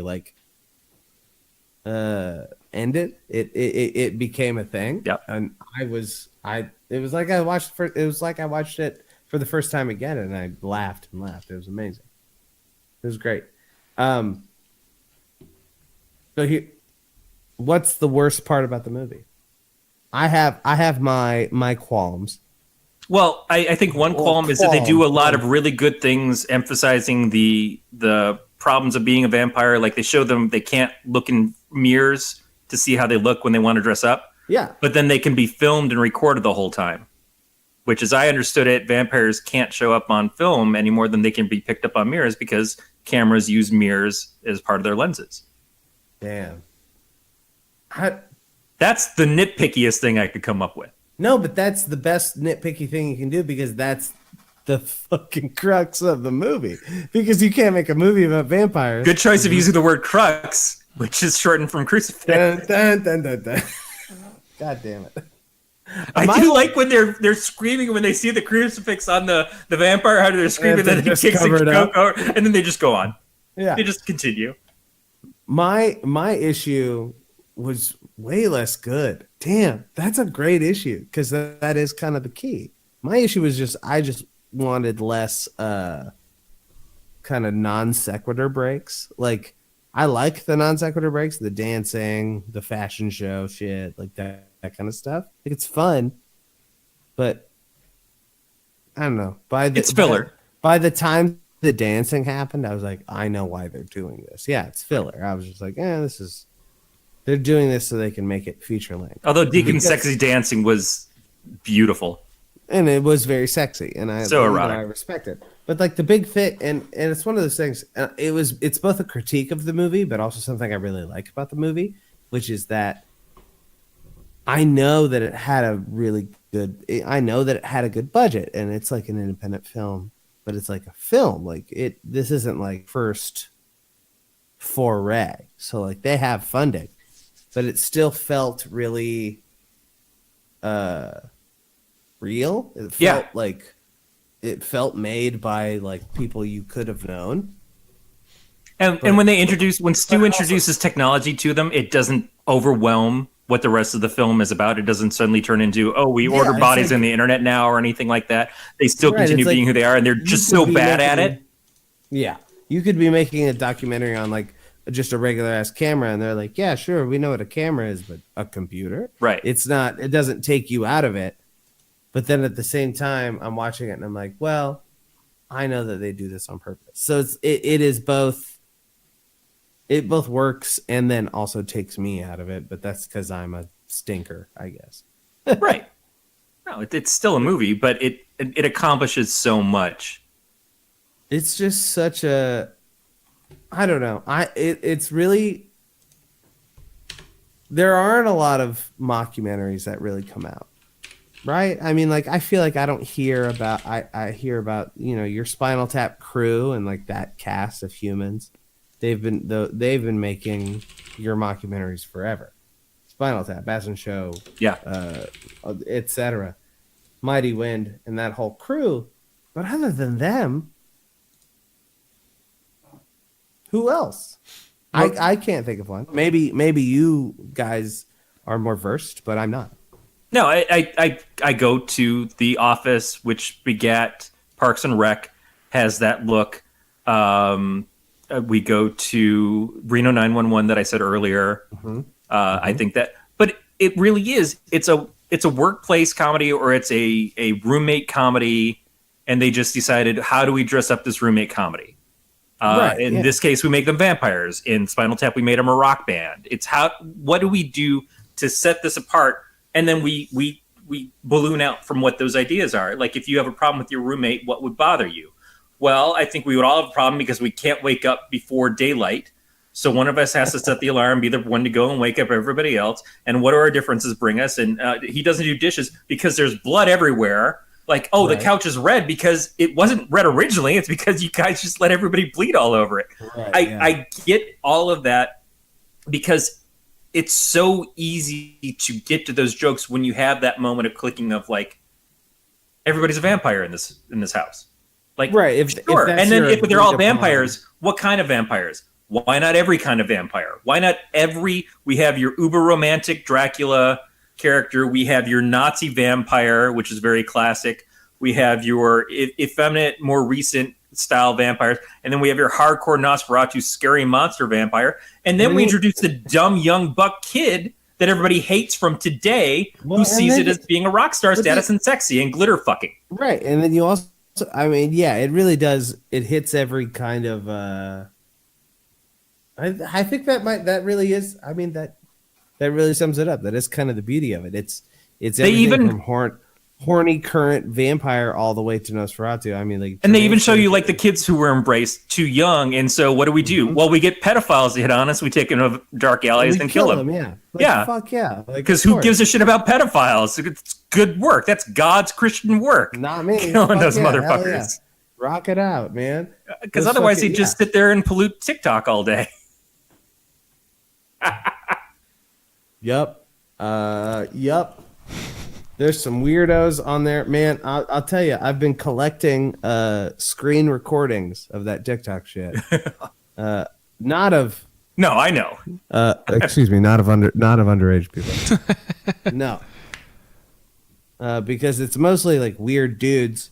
The most recent dude I found was his screen name was Inked and Kilted. And if you're curious, he has tattoos and he wears a kilt. Shocker. And then he's just horny online. And he's like, somebody better call the law. Because that's one of the memes on. And you all might have smelled him at Renaissance Fair. That's $10. He is 100%. This past year that I worked for the brewery, I got to work the Ren Fair here in town. Do the craft beer tent. It was a real fun time, but boy, I tell you, some of those people. So when I first moved to California 20-something years ago, the crowd I fell into was everybody played a live-action role-playing game of vampire. So I have a lot of history with vampire stuff. And hold on, I need how do you LARP vampire? What is vampire specific? The people who did the vampire role-playing game for Tabletop White Wolf, they did a LARP version of it. Okay. Called Vampire the Embraced. And then different factions and stuff exist around the world where they can tie into that group to do it, or you can have your spin-offs where you just run your own games, LARP, but people dress up, they play their characters. Instead of rolling dice to see who wins, you would do a Rochambeau, and whoever has the most points. Yeah. Okay. And basically you spend the evening dressed up, playing a character, interacting with each other. It's a lot like The Ball in this movie.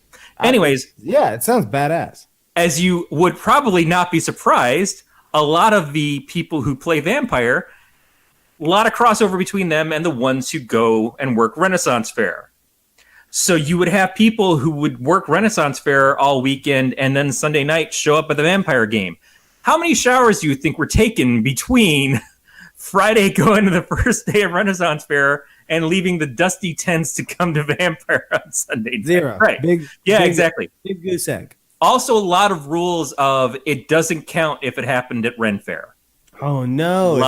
It's like interbreeding of people. In a vampire game, already a STD cesspool of itself. And I'm telling you, a lot of my best friends playing this, I love these people. I know who's on the red list. Exactly. There's no judgment. I'm assuming on this podcast that I'm guesting upon, judgment-free zone.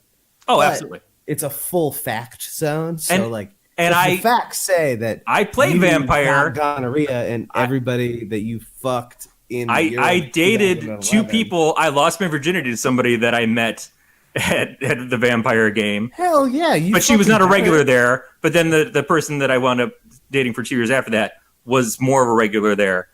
Absolutely. I'm not immune.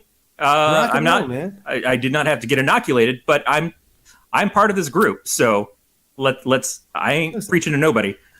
That's called living your best life. And anybody that operates every small scene operates just like Renfest. Oh yeah. I mean, it's all the same.